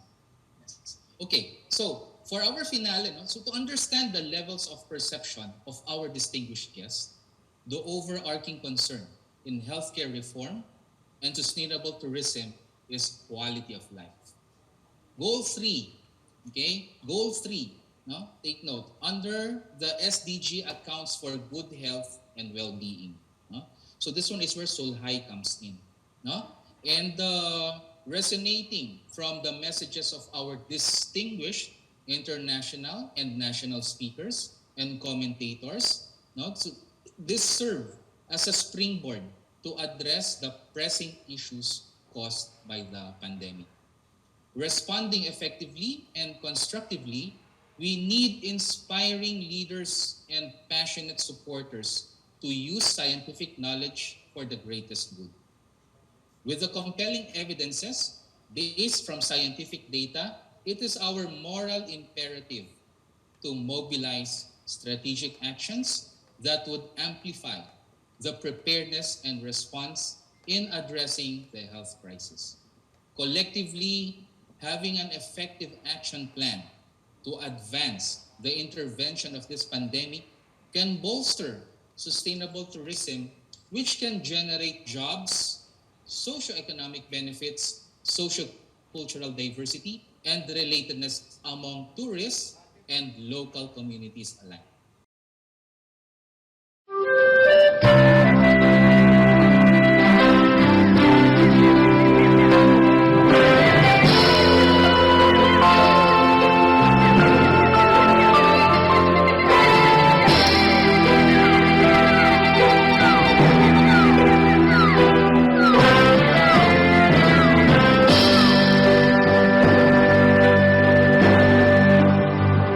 Sumusumpa ako sa ngalan ng bukas na ipagtatanggol ko ang kalikasan, mamahaling tapat upang tayong lahat ay magtamasa ng biyaya ng may kapal.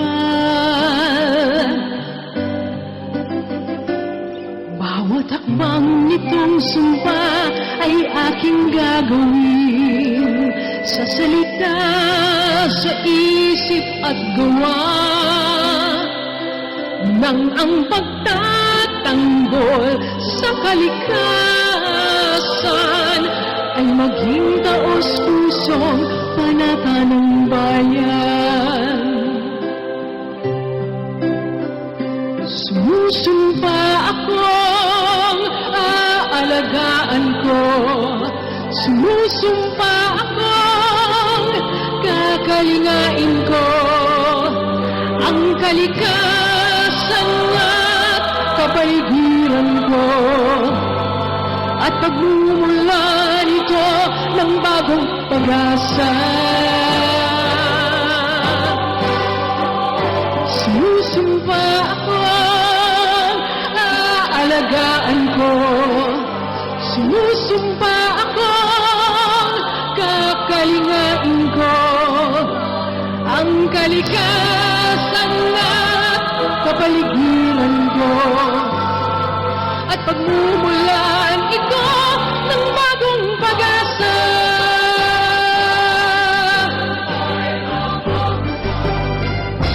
Sumusumpa ako, ngunit nais kong ang aking tinig ay marinig ng buong sambayanan upang ang sumpang ito ay maging panata ng buong sambayanan. Isang sumpang maghahatid ng bagong pag-asa at pagmumulan ng tunay na pag-unlad.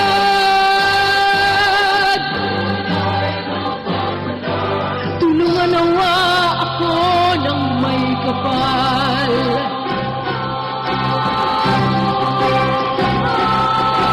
Tulungan nawa ako ng may kapal.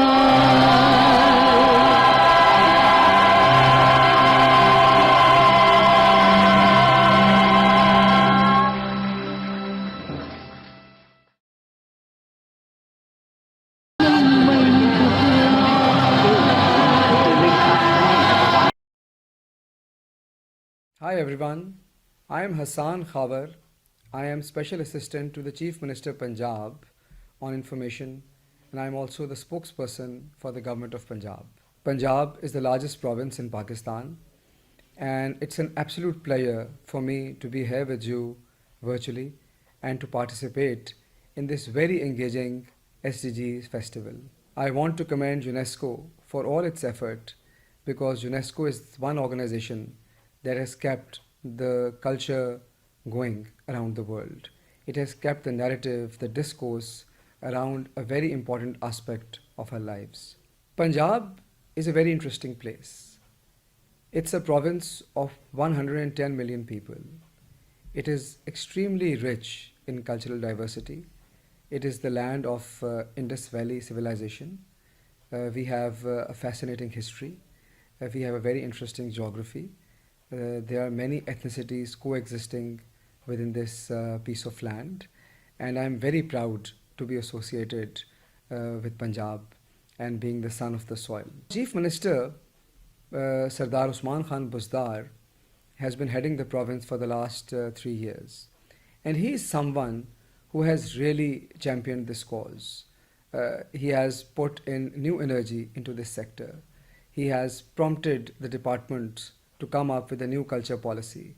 And that is something that was unheard of in this province. And I think that's commendable. And the government, our civil servants, our politicians and people are very excited about the work we are doing to promote culture in Punjab. We are living in strange times. And the last few years have been tough on the world because of the COVID-19 pandemic. One of the problems that COVID posed to the whole world was our distance from the culture. Theaters were closed, cinemas were closed, people had nowhere to go. They could not vent out their energies, they could not entertain themselves, and as a result, the culture suffered. This whole industry suffered. And I think that's one of the biggest losses that we have incurred under this pandemic. We also had to improvise. We had to find new ways to still keep this connection going. We had to work in new ways to keep on connecting with the people, and that's what we did. We worked with our artist community, we worked with our theaters, we worked with our other creative industries to keep their work going and offer them through new platforms. Because if people couldn't come physically to these venues, they still needed their dose of creativity, their dose of entertainment, and that's what we worked on. Also, I think the pandemic was very hard on the artist community. Many of them relied on their income, meager incomes, because it's not a very high-paying industry in Pakistan, and for that matter, any developing country, and they were financially hit. So one of the things that Chief Minister of Punjab started was to set up a COVID-19 relief fund for artists. And we identified those people who had no alternative source of income, and we provided financial assistance to them. We identified more than 1,500 families, and government support kept them going and helped them to sail through this crisis. Now, I also want to talk about the culture policy that I mentioned a while back. We are very excited about this policy because this is the first time Government of Punjab, or for that matter, any provincial government in Pakistan, has come up with a culture policy. It is approved now, and that's our guiding document in terms of where we want to go on our cultural trajectory, especially in terms of sector development. There are a few important things that I want to talk about under this culture policy. Number one, culture is important all across the world, but more so in a country which is a victim of extremism, which has a huge youth bulge, because it is all the more important to connect with our younger lot. It is very important to communicate with our youth and to engage them positively. And one of the things that our policy emphasizes is to engage with our youth through our creative industries, to spread a positive message and to fight against extremism. And I think that's perhaps the most important part of our culture policy and our approach to fight extremism. Second is to create a conducive environment for creative industries. Now that is something which is very difficult, yet we had to take a start because we want to create an environment where we can train the artists, we can connect them with the commercial avenues so that they can market their work. We have to connect them with financing. We have to work on intellectual property rights. So that's another goal that we are working on, and that is also a very important pillar of our policy. The third is to help and support a few sectors. So we identified 10 key sectors under the ambit of culture, including cultural entrepreneurship, film, theatre, music, many others. And we are developing sector plans to strengthen these sectors and to energize them and to kind of really take them onto a different trajectory so that people working within those sectors get the benefit, citizens get better content, and the province gets to prosper. The fourth is to map our human assets. And by human assets, I mean our artists, our people from our theatre, music, all these creative industries. And we are developing a database of all these people so that we know where they are, we know who they are, and then we put in place a plan to capitalize on their unbelievable talent. And that's what we are doing. The last thing is the institutional strengthening, because a policy is only as good as your capacity to deliver it, and that's what we are working on. At the end, I would just want to highlight one thing. Culture is a fascinating thing, because culture is something which highlights our differences, which highlights our diversity, yet it connects all of us in a mysterious way. Culture is our medicine against extremism, and that's what we are working for. Thank you. Thank you very much, dear friends. I am very honored to have been invited to address a short message in this important event. As we all know, the Sustainable Development Goals are the backbone of the United Nations agenda. Without addressing the 17 SDGs, it is not possible to move forward towards a sustainable world.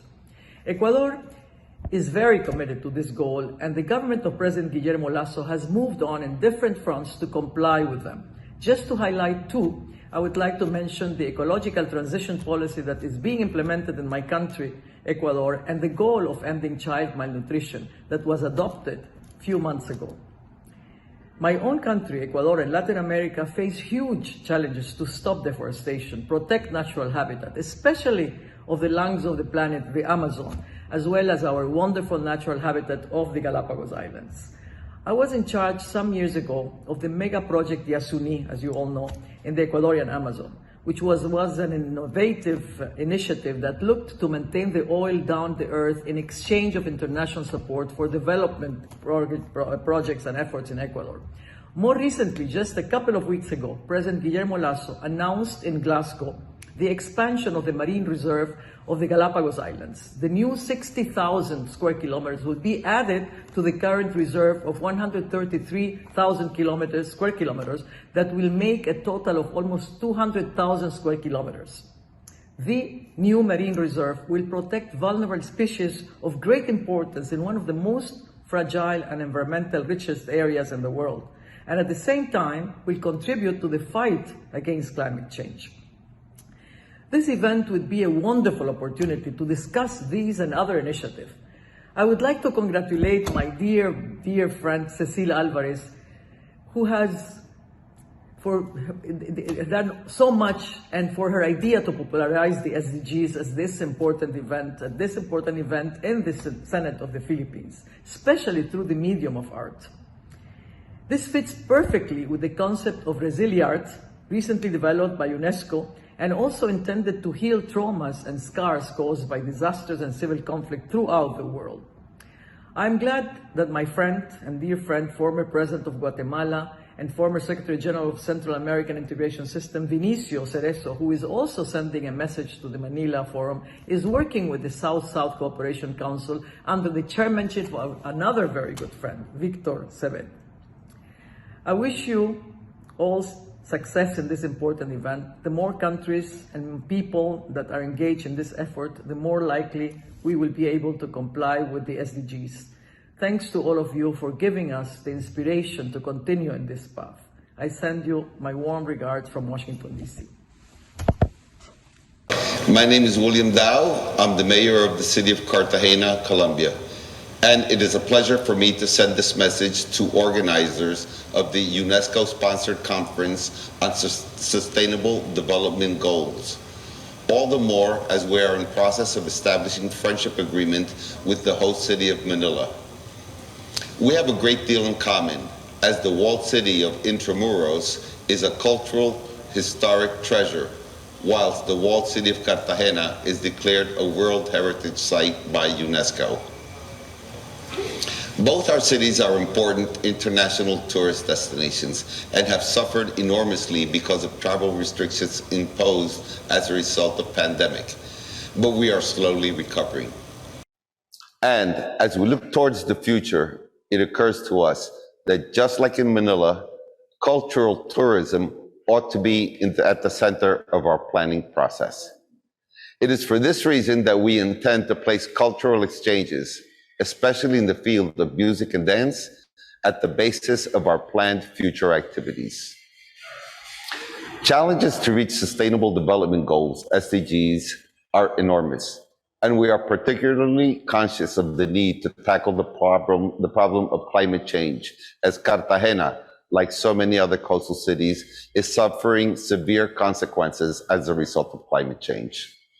It is also a matter of national pride for us that the concept of SDGs was developed at the proposal of the government of Colombia.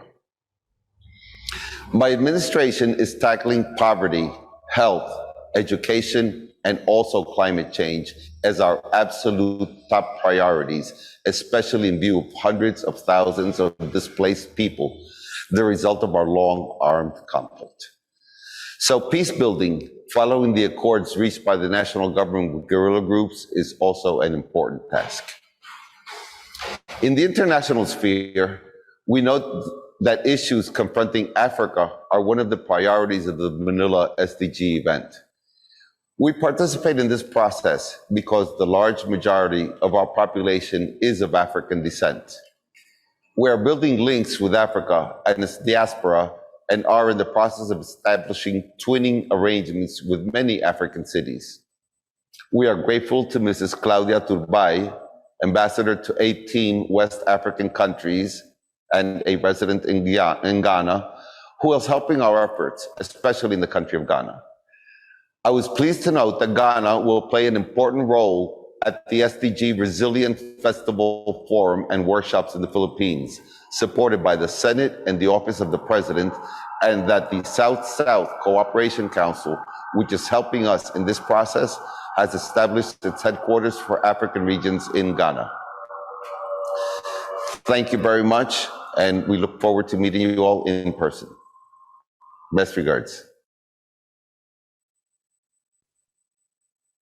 Thank you, Honorable Kavar, Her Excellency Baki, and Honorable Chaman. Now, may I introduce to you our two other important international plenary speakers, His Excellency Vinicio Cerezo, former President of Guatemala, former Secretary General of Central American Integration System, SICA, in Guatemala, and Mr. Rocky Dawuni, singer and UN Goodwill Ambassador from Ghana.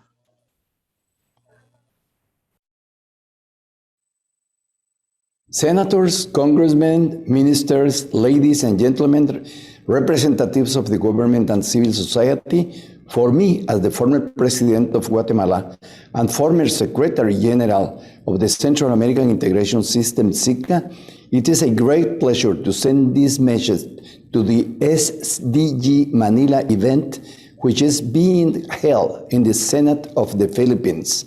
For us in the Americas, Philippines remains a critically important country because it is the only Asian country with Hispanic roots, so we have a great deal in common in our language and culture and have been linked for 500 years by the Galleon de Manila linking Spain, Mexico, and Philippines. This forum deals with 4 elements which are crucial to us in Central America: peace, environment, economic recovery following the pandemic, and health. During all my life, I've been promoting peace. Probably most of you is not related with the history in Central America, but we had internal conflicts in many of the countries during decades that we stopped with the Esquipulas Peace Accords. Since then, we started a new chapter in our modern history. The Esquipulas Accords also allow and impulse the integration regional process. That's why we created, with the peace inspiration, the Central American Integration System, and of course include as a total lines of work, climate change, sustainable development, disaster management, and after all that the world has suffered because of the COVID, the economic recuperation of our societies.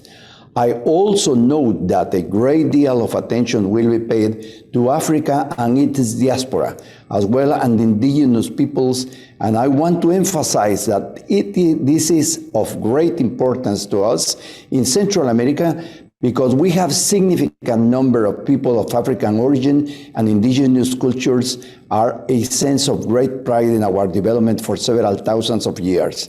I have personally promoted through Foundation Esquipulas our Mayan heritage in its various expressions. I think will be very strategic that the Manila platform of action could include a sub-regional approach so regions all Central America can have more opportunities in this ambitious and practical plan. I wish this forum a success and thank organizers, especially my friends Cecil Alvarez and Victor Sebek, for their efforts to lead to the adoption of Manila Platform Action with recommendations for concrete actions, which I look forward in receiving and placing on the agendas in relevant forums in Central America and South American regions. Hello, my name is Rocky Dauni. I am a musician from Ghana and also United Nations Goodwill Ambassador for Environment for Africa. I have always seen culture, my culture, and being able to share my culture as the foundation basis of connecting to people. So over the years, as my music career took off right from Africa, I also recognized that this platform also will be great and instrumental for me to be able to engage people, at the same time also engage organizations like the United Nations to work on issues that I felt were integral to the development of my people, also development of communities around the world. Because when it comes to artists and art, the thing is that artists have a certain understanding of the human condition. Artists, through art, we can be able to communicate to the most fundamental emotion that lies within all of us. And I feel that that space also allow artists to be able to, if armed with the right message and the right vision and also an environment of inclusion, then you can be able to create that exchange that becomes the foundation base for both peace building, environmental issues, and creating consensus. So over the years, I have used this power that is innate in art to focus on environmental issues across Africa, empowerment of women, promoting, cleanup of the oceans, plastics advocacy. And I feel that as we move into the future, with the way the world is divided now, cultural diplomacy that is driven by art will be the primary, shall I say, aspect of diplomacy all around the world. Thank you very much, and thank you for allowing me to share this piece with you. Thank you very much. Those were very passionate The digital sharing of their visions. digital transformation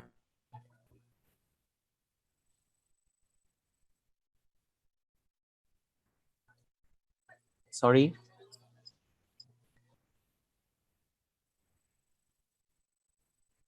Okay. Sorry for that. Thank you for those vision. You have really a very wonderful vision of taking full advantage of culture and education as a mechanism to connect people from different background and demographics in order for us to achieve lasting peace. Now, allow me to introduce our national plenary speakers. We have Senator Sherwin Gatchalian, Chair, Committee on Basic Education, Arts and Culture, and Honorable Chodoro Locsin, Secretary, Department of Foreign Affairs.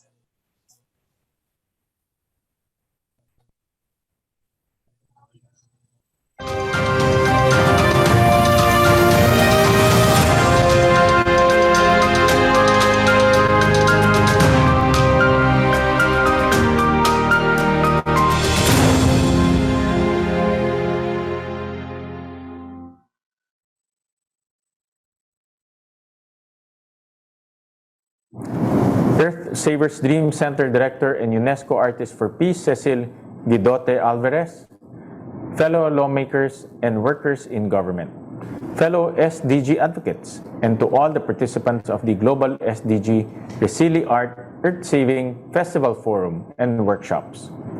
Good morning and thank you for the opportunity to be part of this program.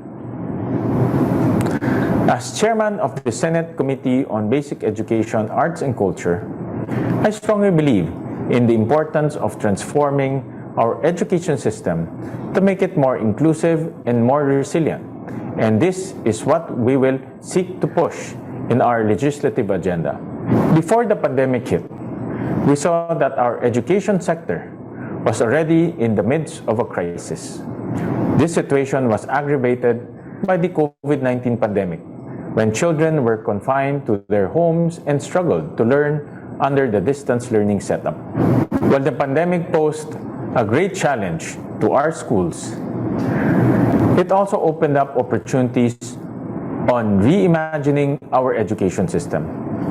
Here are some of the steps we need to take.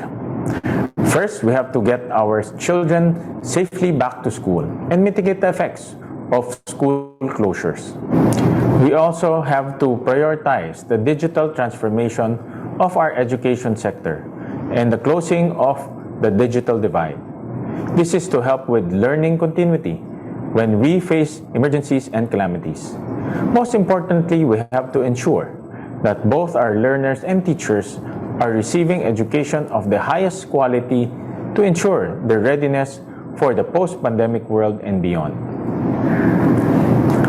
I'm one with all of you in the pursuit of building a healthier post-pandemic world, especially because what is at stake here is the future of our children and youth. Thank you and good morning. Stay safe.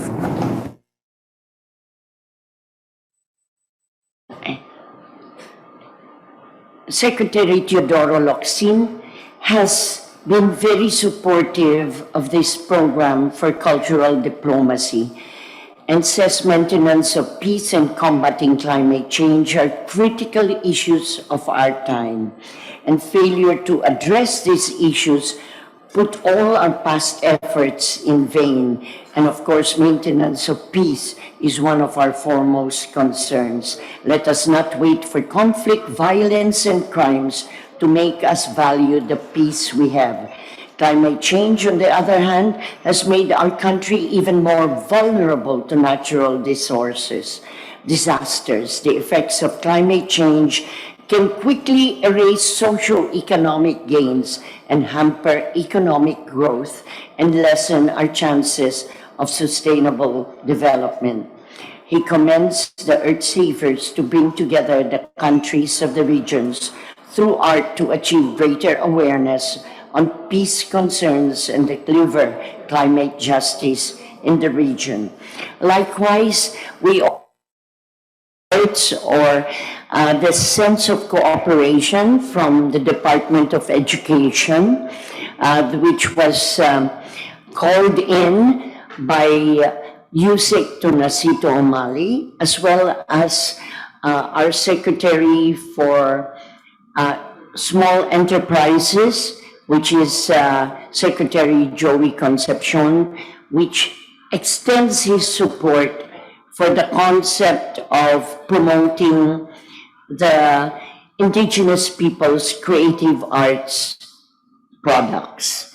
So with this, we are so glad with the cooperation of our Department of Education and also for the economic recovery and appreciation of small enterprises.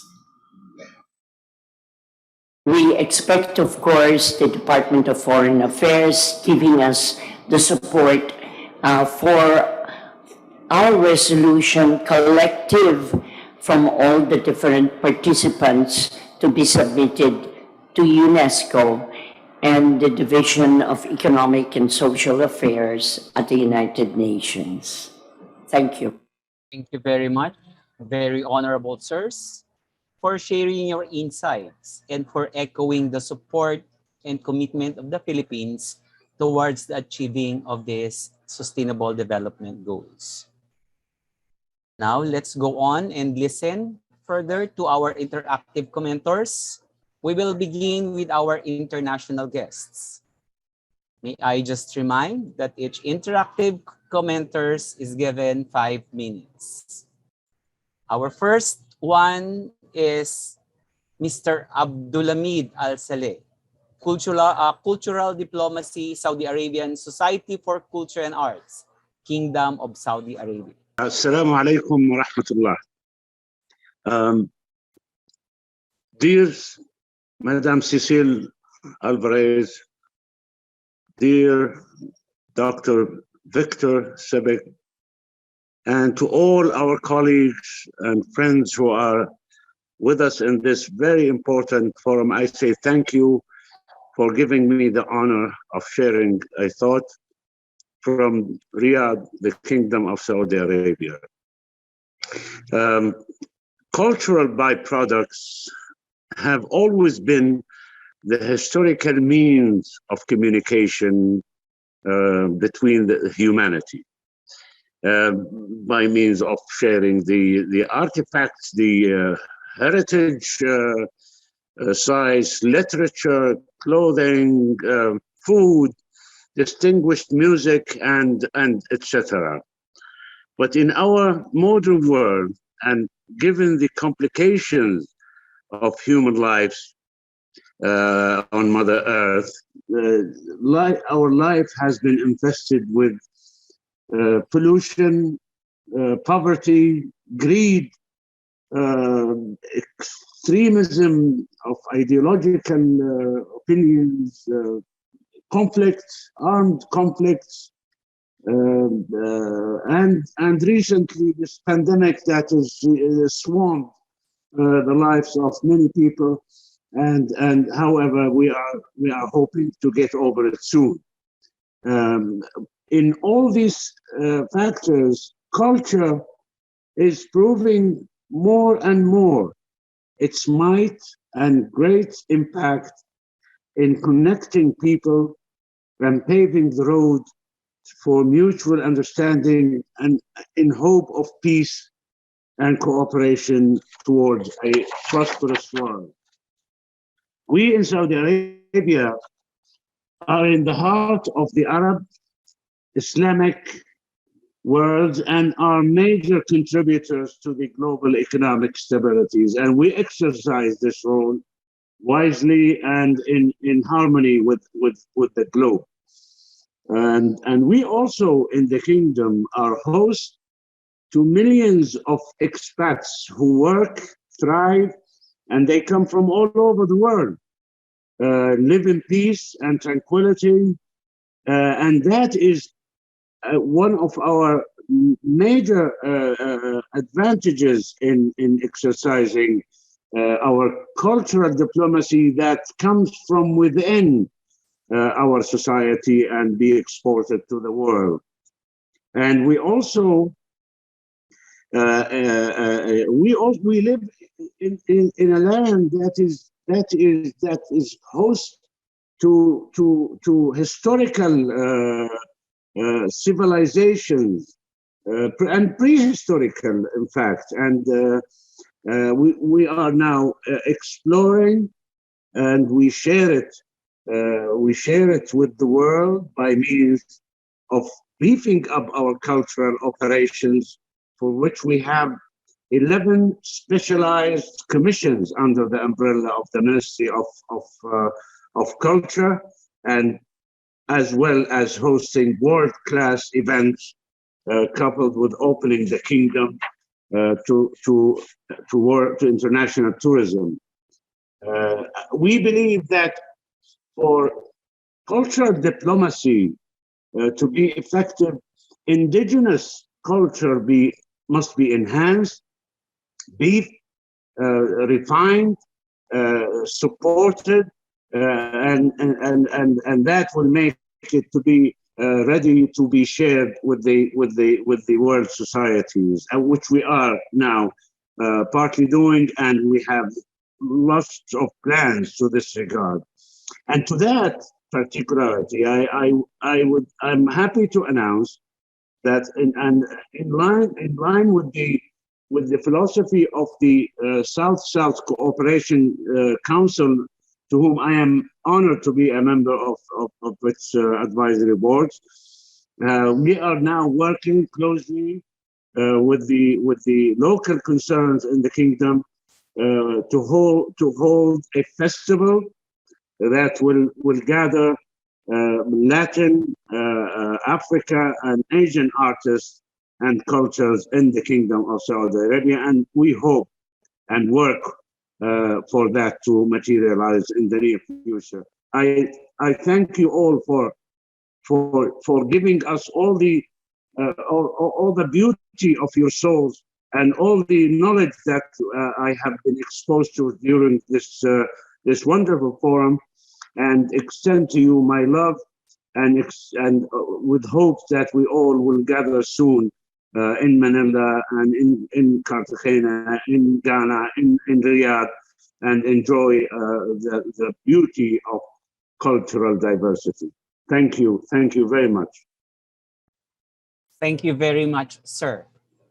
Okay, you mentioned that culture is a form of communication to pave the road for cooperation and peace. Thank you very much for that wonderful message, sir. Now, let's listen to Mrs. Akusua Abdallah, President, International Theater Institute, Ghanan Center, Ghana. Hello.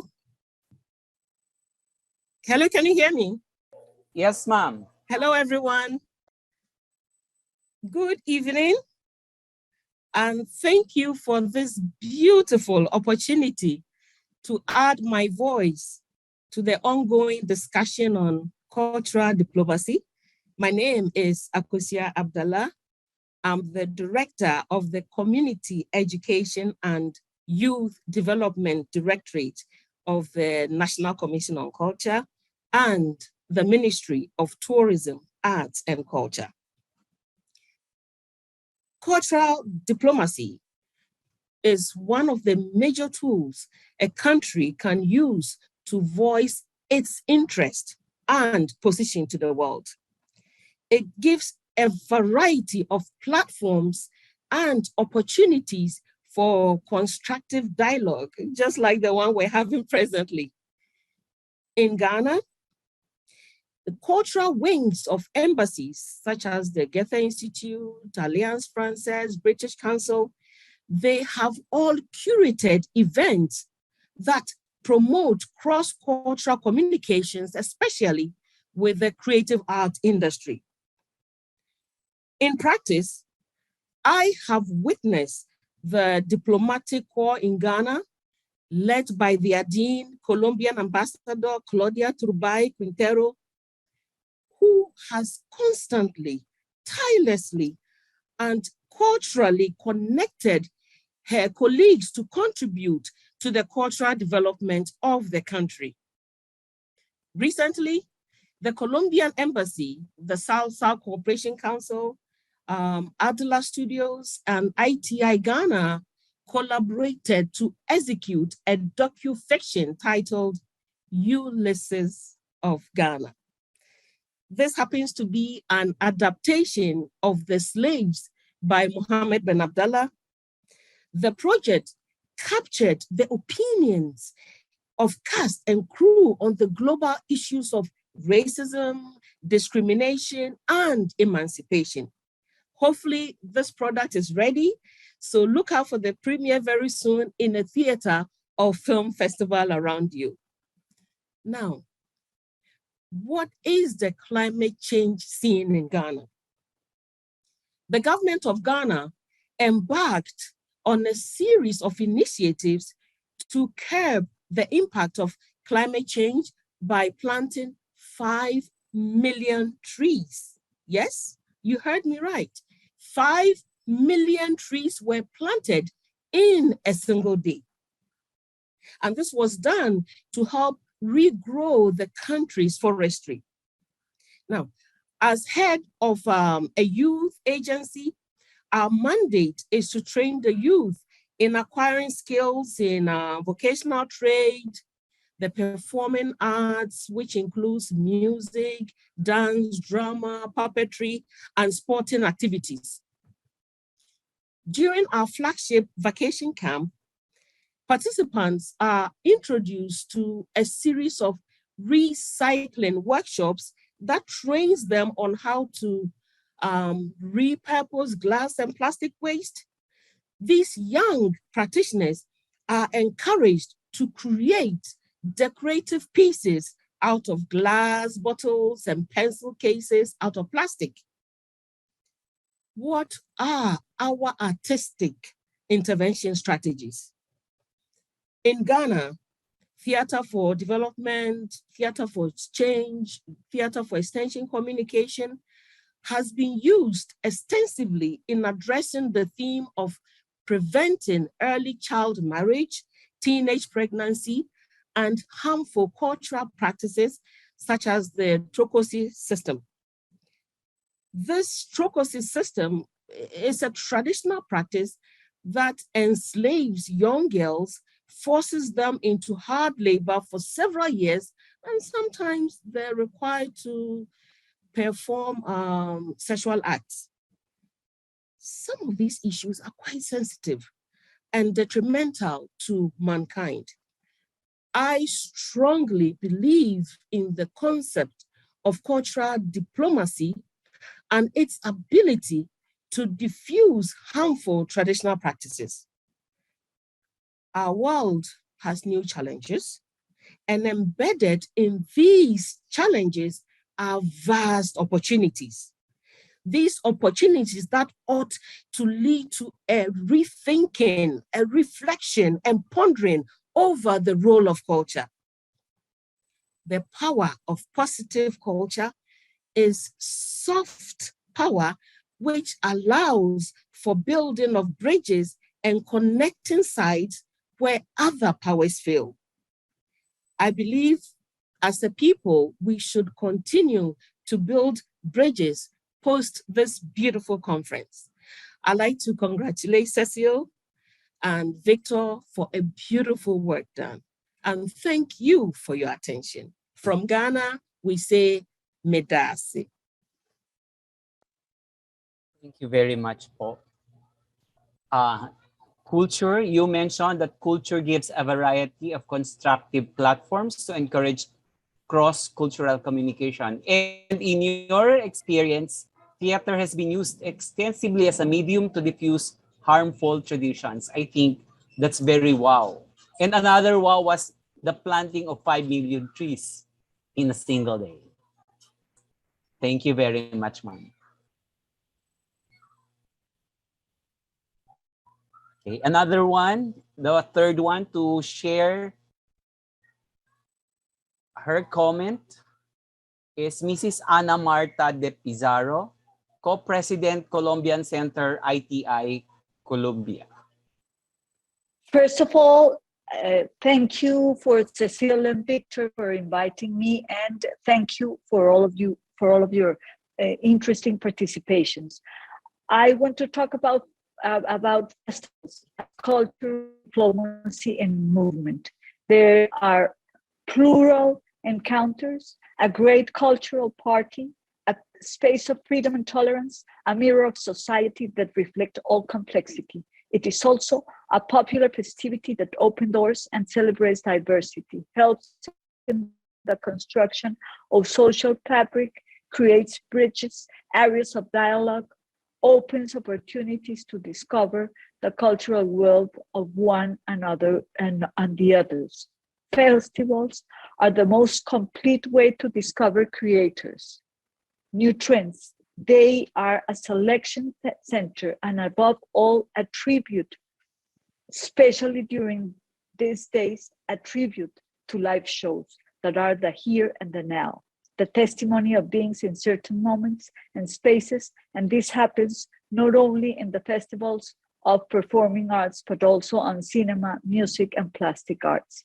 Festivals serve to make certain works visible. They celebrate arts and discover playwrights, directors, choreographers, artists, lighting, costume and set designers, composers and musicians. For companies and musical groups and artists in general, to participate in a festival is very important, not only to confront their work. It gives them a seal of quality. They give prestige to the creator, which can translate this experience into support for future proposals. They serve as a filter for programmers to focus on projects within the immense existing offers. After decades of experience as a professional programmer, visiting different countries during festivals, meetings, artistic sessions, and cultural markets, witnessing the diverse and innumerable ways of international circulation, building networks, connecting international organizations, seeking funding and demanding public policies to develop their environment, some reflections arise about these events. It is easy to find examples in which the arts are promoters of state interest, from the ideas of international identity as instruments of cooperation for vulnerable population, as spokespersons for causes and social movements, as we have seen today in this meeting, as demonstrators of strong political criticism or as exponents of new forms of development and economic growth, among many other possibilities.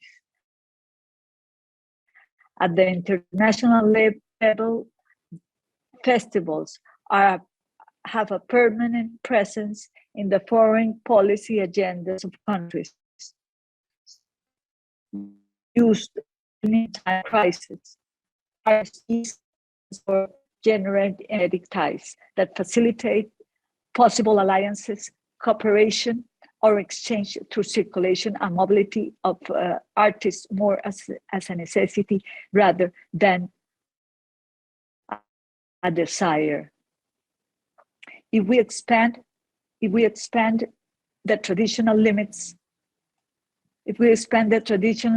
of cultural diplomacy, we can understand the links that may exist between international relations, the artists, and society that has opened its border to the difference in cultural proposal, to understand the changes in paradigms, as well as the nature of the mobility of artists. We recognize festivals as international agents and as engines of projection.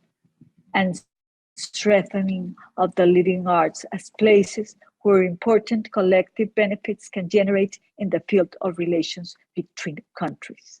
We have been living during these 2 years in conditions that restrict the circulation of live art and worldwide, and reduce the possibility of meeting each other and to have more cultural diplomacy. It is essential to return to the live activities.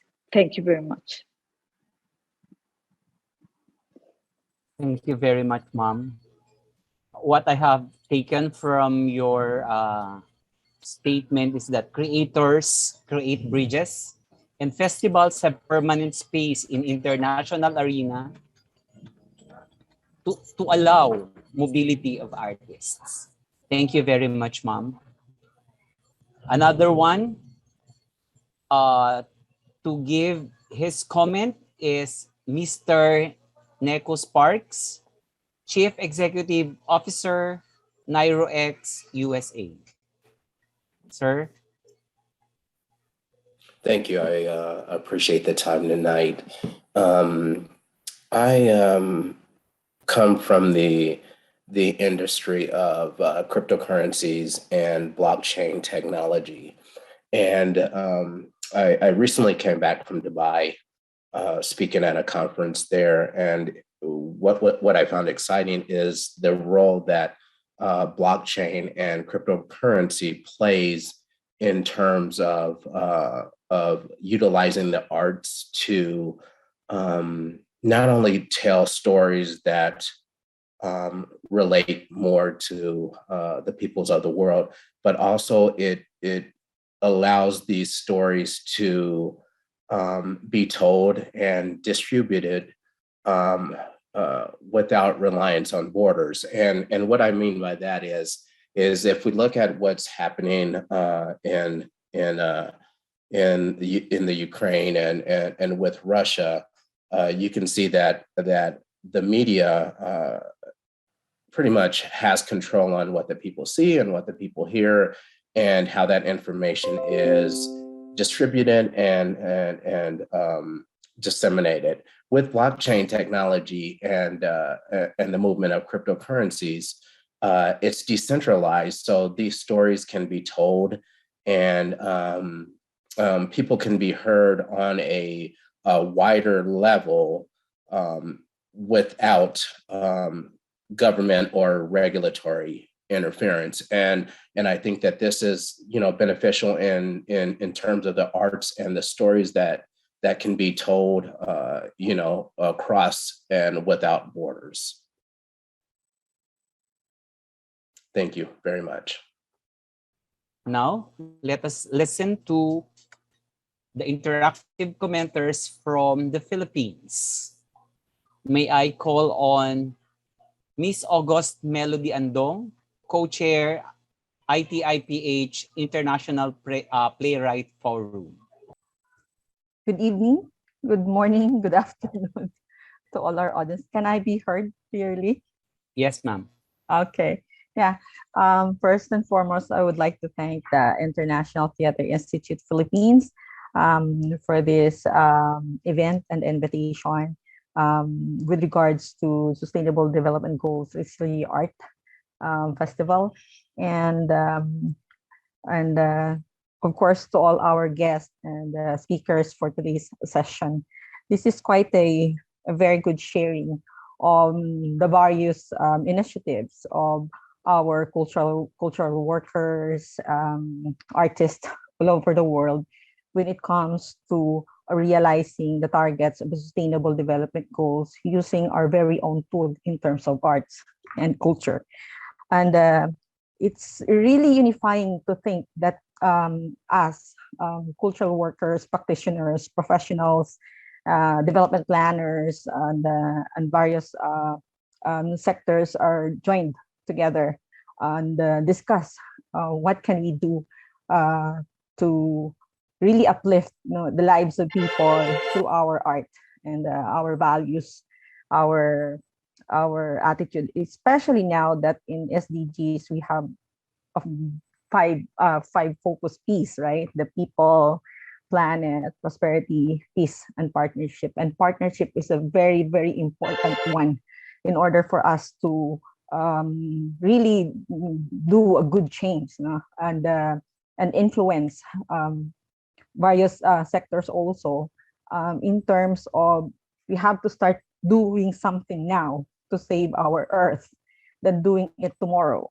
As a famous line of Uguay, it says that yesterday is history, tomorrow is a mystery, today is a gift. That's why it's called the present. So that's why I'm always encouraging people in our practice to really do something now. Do not wait for tomorrow.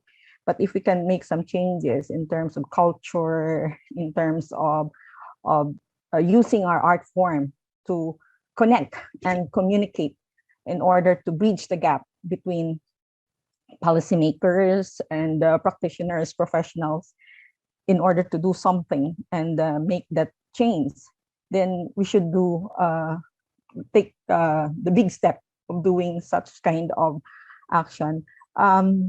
In particular, I'm actually based in Western Visayas in Region 6. And as a playwright, I always tell and write stories of what my region is all about.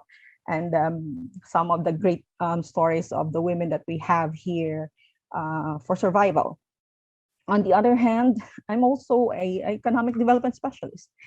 And this is where I have to balance my role as an artist and at the same time as a person who's working also in the government. And I really appreciate some of our speakers emphasizing on how culture has been acknowledged in their countries as a prime mover of changing the things that they do in terms of achieving development and uplifting the lives of their people. And the same here in our Philippine Development Plan 2017 to 2022, we have one chapter dedicated for culture and arts and heritage. And that's actually laid down as one of the plan is actually one of the foundation towards achieving the ambition natin 2040. Ambition natin 2040 is actually a long-term vision of the Filipino people. And it says it's geared towards achieving a matatag, maginhawa at panatag na buhay para sa lahat. So secure life and prosperous life for all. And we can only achieve that not only in the role of government is the one who's doing all the things, but we need to do our part as a citizen as well. In terms of Region 6 Western Visayas, we're composed of 6 provinces. We actually organize the Regional Culture, Heritage, and the Arts Committee, which is actually a special committee under the Regional Development Council. And this committee is actually focusing on addressing issues and concerns on culture and arts, even on the preservation and conservation of our heritage, and come up with a policy action. And this is passed through a committee and endorsed to the Regional Development Council so that implementing agencies and concerned stakeholders can take part on what they can do to address the issues and concerns. On the other hand, for the women playwrights team in the Philippines, and I'm also part of the International Women Playwrights Organization in the global setting, we've been doing a lot of efforts in terms of collaboration, same manner with what was shared by our guest speakers today. And I think the key word here on what is very, very important is how can we actually bridge cultural differences from one country to another and work together as one big, global citizen in order to save the planet. And that is quite important. We have our own unique way to do things and make things improve the lives of the people and save our earth. But without unity, without understanding culture of the other countries as well, we will fail to actually have that cultural diplomacy that we aim for as well. And in the UN in itself, it emphasized that in order to achieve sustainable development, we need not only the tangible things. Tangible things are the infrastructure, your money, and or the finances or investment that you put in order to achieve development. But what is also crucial is the intangible aspect, and that's culture. And the fourth pillar of sustainable development is culture. So I hope that through this session, we are able to bridge somehow and open a communication among various professionals and artists towards economic recovery, especially now in the time of pandemic. And where a lot of us, especially artists, suffered from the impact, economic impact, and lose their job. But at the end of this all, as what our theme in this festival, RESILIART, we will always be resilient. Not that we are romanticizing the idea of resilience, but actually putting it into proper context, wherein there's a lot of things that we can do innate in us, innate in our culture, innate in our form of art that could really help us survive.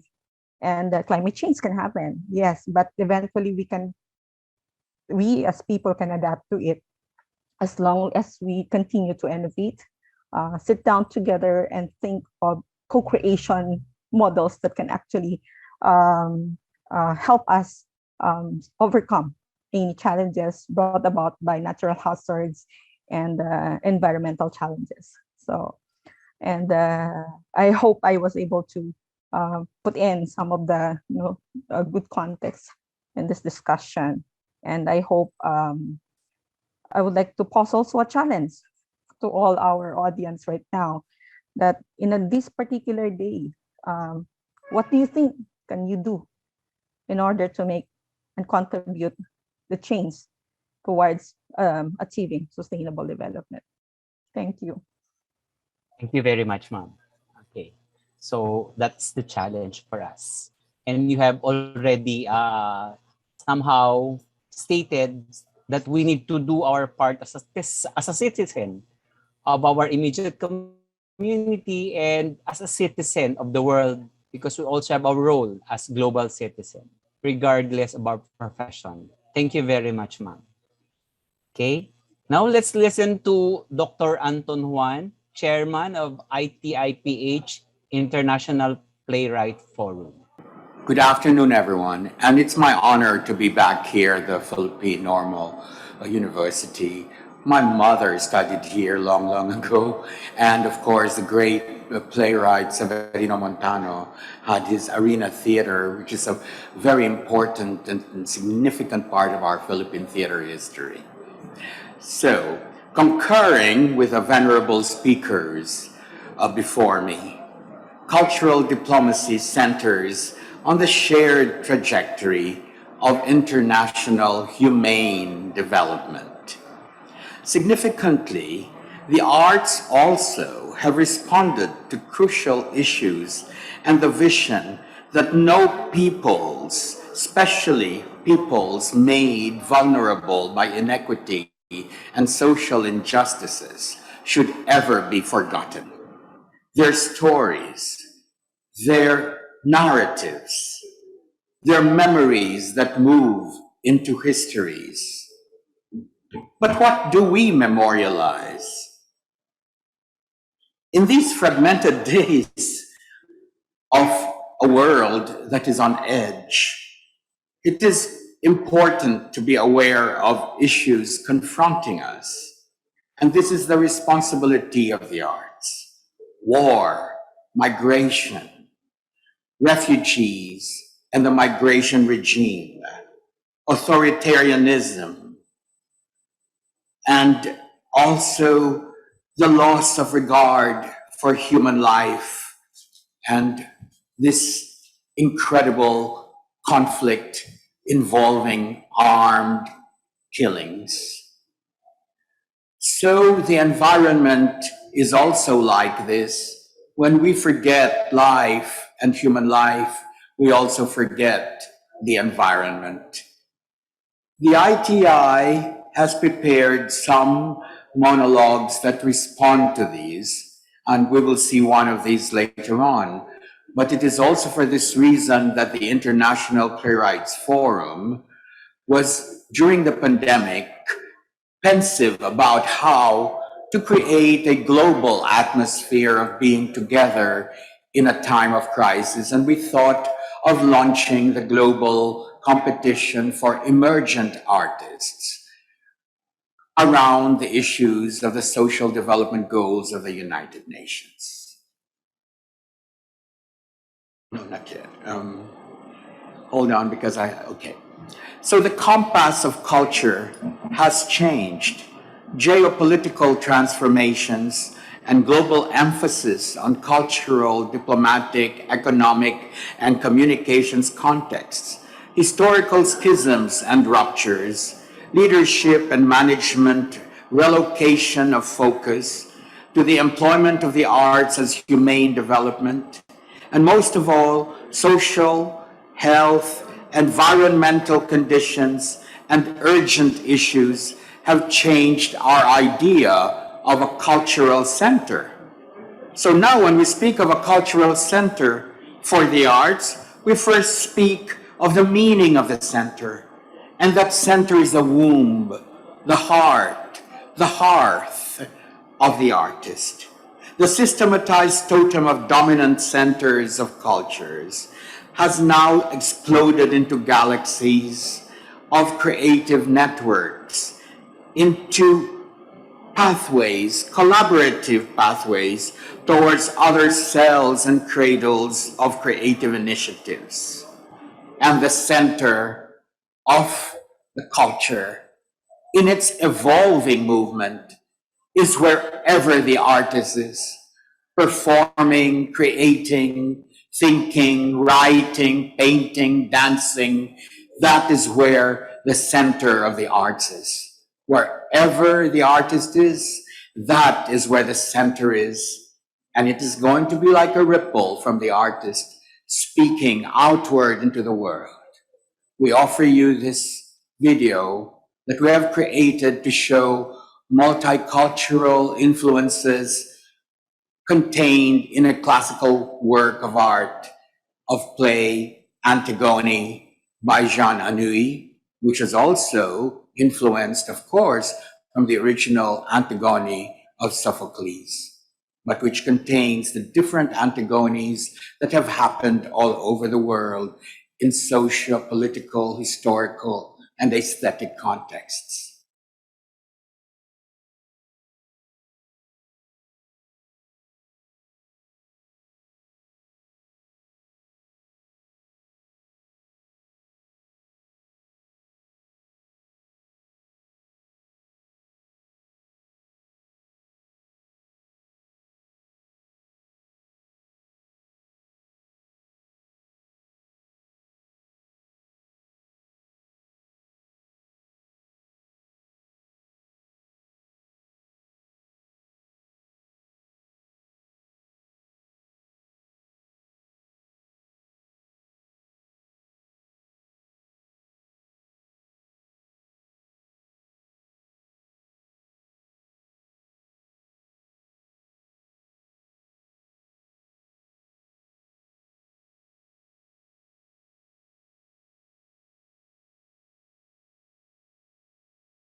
you very much, sir, for that very emotional film clip.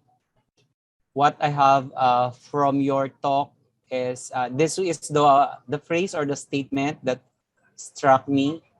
It is the responsibility of the art to bring into our awareness of the issues that affect our personhood. Thank you very much, sir. Okay. Another one is Professor Jolad Santos, Chair, Philippine ITI Communications and former KWF Language Committee. Since 2006, when the Philippine International Center, ITI UNESCO, hosted the first International Congress here in the Philippines, and the comics was defined as the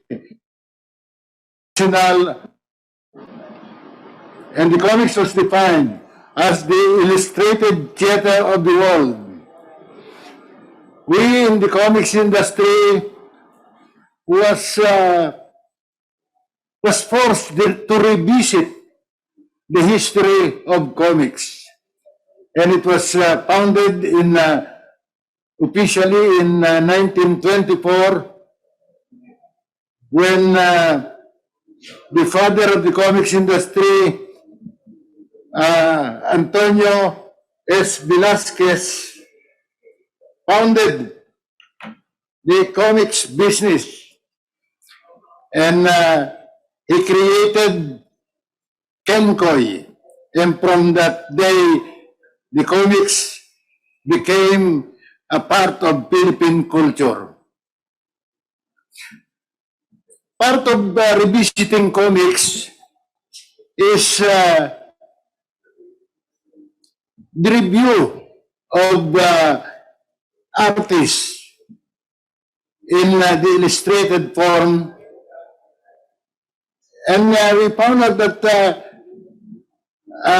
10 of our national artists came from the comics industry. Recently, Mr. Larry Alcala, and then Francisco V. Kuching.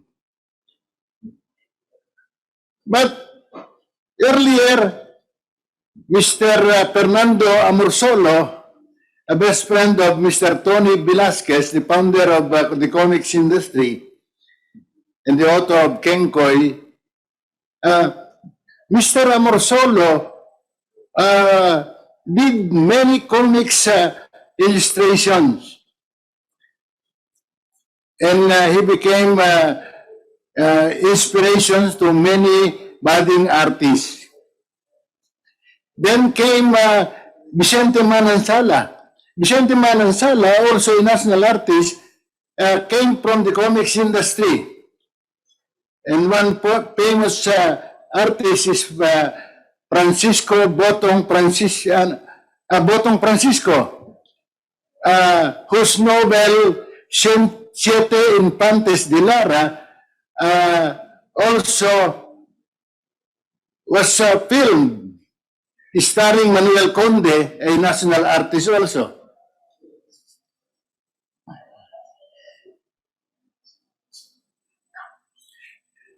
And in revisiting our history, we can review, or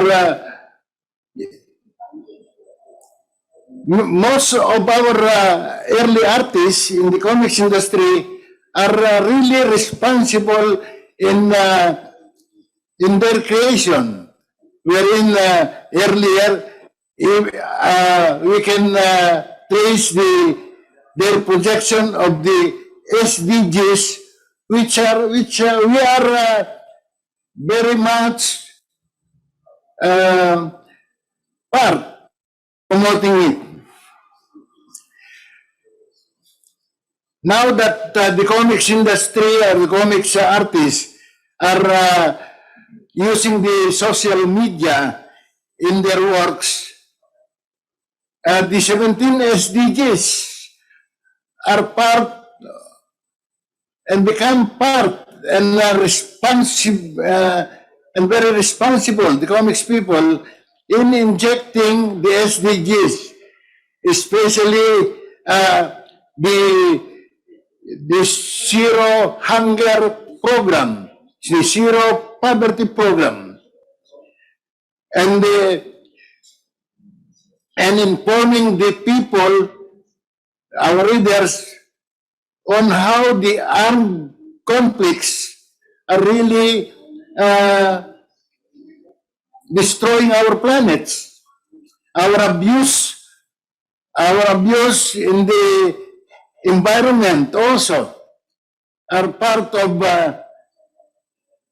novels in projecting the rightful care for our nature. We can remember a story, a novel by Director Carlos J. Caparas entitled Ermitaño. That novel, Ermitaño, is a social criticism on the abuse of man in the environment. And we our young artists who are aware of what is happening in our environment, we can trace their dedication in promoting and helping the program of the UNESCO about this sustainable development goals. Recently, only a few months ago, a group of comics writers and artists are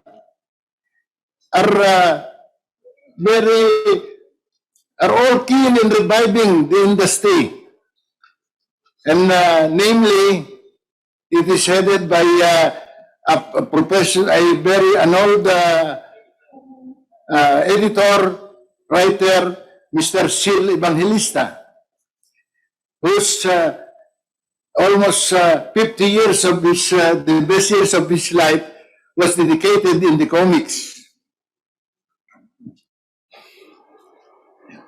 And comics is very effective in informing the community about the importance of the SDGs. The comics community is very thankful to the ITI UNESCO for the recognition of comics as the illustrated theater of the world. Actually, there is a series now in the social media entitled The Illustrated Theater of the World, Comics, written by Mr. Arman Francisco, wherein the SDGs are being given emphasis. That in the screen is part of. Do you have more the color one? Yes. Those are the young artists after joining the camp in about the techno arts camp in the Boy Scout of the Philippines, headed by Ma'am Cecile. They are aware now of the SDGs. Thank you very much. And if you have any question, I can answer it, or just take notes, and we will answer it in the comics community. Thank you very much, sir, for informing us about the history of comics. In one way or the other, we have read Kenkoy in the past. Comics is really a part of Philippine culture. And yes, comics is still a vehicle or an avenue for us to effectively educate the next generation about the SDGs. Thank you very much, sir. Okay, and then our next commenter is Dr. Herbert Glenn Reyes, President, Northwestern Mindanao State College of Science and Technology, Taguig City, Misamis Occidental. Sir. Thank you very much. Commenting on the sharings of our resource speakers is such a privilege, and my respect to all attendees in this very historical world event. The premise of my introduction today is on cultural diplomacy anchored on culture and the arts to achieve peace and the attainment of the SDGs for the establishment of economic growth and recovery. When people exchange ideas, language, culture, arts, religion, and practices, even sharing societal structures, the result will be a mosaic of a cultural diversity mixed into one unified movement towards unity and peace.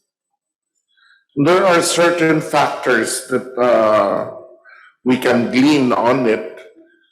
First is cultural communication as a significant factor, collaboration, openness of new concepts, values formation, cultural cooperation, sharing of traditions, understanding behaviors and languages, borderless cultures, and the concept of unity in diversity. As part of the academe, my role is to propagate these factors in the way we deliver the educational agenda for our students. And yet, when we have these factors implemented, we'd like to emphasize here that concrete initiatives towards the attainment of all these factors must be designed and implemented.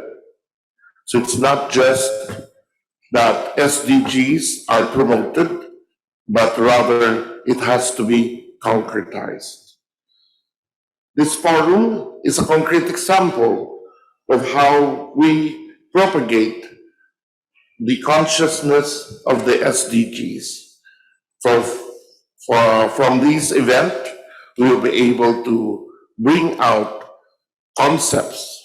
Just now, I'm amazed how comics can be very effective since we grew up with, for us Filipinos, very close to having comics at hand. So these are some examples of concrete ideas. We can have fora for the youth on the different SDGs.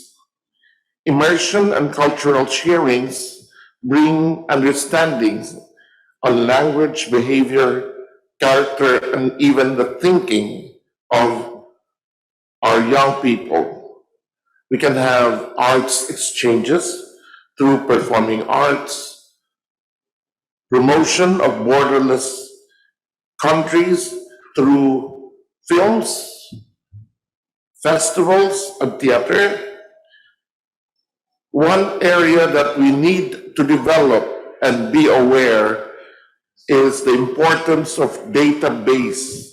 As mentioned by one resource speaker of ours, database of human assets so that we can have experts listed and part of the database. We should concretize projects and programs using the SDGs through collaboration, using positive approaches in the preservation of ecological resources. With these factors and concrete actions, our dream becomes a reality, and that divisions will become one, and the core of all these is the trust that we are attaining peace and economic growth through cultural diplomacy. So with this, we are hoping that this event will snowball and become part of the academy's trusts, and for our young people to create and contribute to our world economic growth and recovery. Thank you. Thank you very much, sir.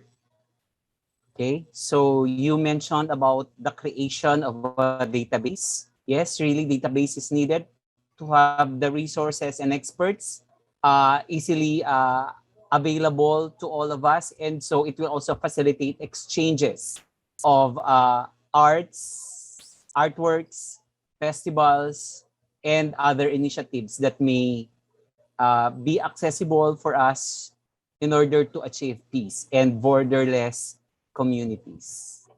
Plenary speakers and commenters for your very informative insights on cultural diplomacy and inclusive education. This will surely strengthen the call for us to break the barrier, connect with one another, to work hand in hand and act as one towards health, peace, climate, and justice. Thank you for joining us in this session. Indeed, cultural diplomacy reveals the soul of the nation, and inclusive education produces more informed and productive citizens. Our nation must engage with the rest of the world, and we must listen, create meaningful conversations, because together we are better. Thank you. I think there are some of our artists who would like to share some suggestions and resolutions that could still be incorporated in the platform for action, like Ms. Maluhako. Briefly, I just would like to react also to, especially first to the international speakers. It strengthens my belief that from a clash of culture, clash of civilization, it is very possible to have harmony of culture and civilization, especially here in the ASEAN, which is already known for its multiculturalism. I would like to also react to Gardi Labad and his fellow artists from Bohol. We see the artists in action, how, for example, they reacted after the typhoon, a natural catastrophe. What if other artists, especially from Manila, follow this action-oriented approach of the artist of Bohol? For example, climate change, we say we have this COVID because of pollution. Can the artists, the students, not only from the PNU, but the neighboring universities, Letran, LaSalle, PWU, Lyceum, what if they all come together and do something about the environment, specifically the rivers that are now turned into garbage dumps? Maybe it can be done now that they are starting to get out of their homes and go out, it is a possibility that in Manila, we can retain the white sand in Ross Boulevard, the Manila Bay, instead of it turning into black. This group could lead, the artists with the students could lead this action that will help in our problem for climate change. Cultural industry has also been mentioned, and this is an economic upliftment, especially for the artists. What if the cultural officials in Manila, the artists in Manila, see to it that it is the artists, the weavers, the mats maker, the bamboo craft people, that they really get the benefit from these products that are all coming out and not be a victim of 5-6 or of those people who are investing in it who gets the main profit or advantage in these cultural products that are now becoming very, very popular, not only nationally, but also internationally. What if the group initiates an active participation in the ASEAN COCI? This is the Committee on Culture and Information, which is supported by Japan. This particular ASEAN COCI could be asked to support the different projects that might come out from this conference. Those are the three possibilities that I would like to lay on the table. Thank you very much. Thank you very much, Ma'am, for presenting those three possibilities. Yes, it's very important to have those three suggestions so that we can really come up with more meaningful conversations so that we can come up with a concrete initiative as well. Okay, so indeed, this afternoon session is full of insightful ideas that can really make the SDG become part of our become part of our legacy to the next generation. Okay, so there is really the need to strengthen this call. Thank you very much po. A simple synthesis of what transpired this afternoon. So for a moment, I'll share my screen with you. Hello. Good day, everyone. So I'm here to deliver the synthesis to provide you the salient points or the critical areas of all the things that we were able to converse or to talk about this afternoon. Let's start with some of the key areas. So I took note of some of the sharings and some of the statements as well as the conversations, and I was able to arrive into four. The first one is the dynamic possibilities of art mediation and cultural understanding, for promoting reconciliation, unification, and rehabilitation. That's according to UNESCO. The another one is also the implementation of both creative and critical approaches to human growth and development. So it's not only focused on creative, but also critical approaches. And the importance of humanization of our approaches in sustainable development goals, as well as our ability to drive ourselves back to our humanity, putting it back into the equation and paving the way to a better post-pandemic future.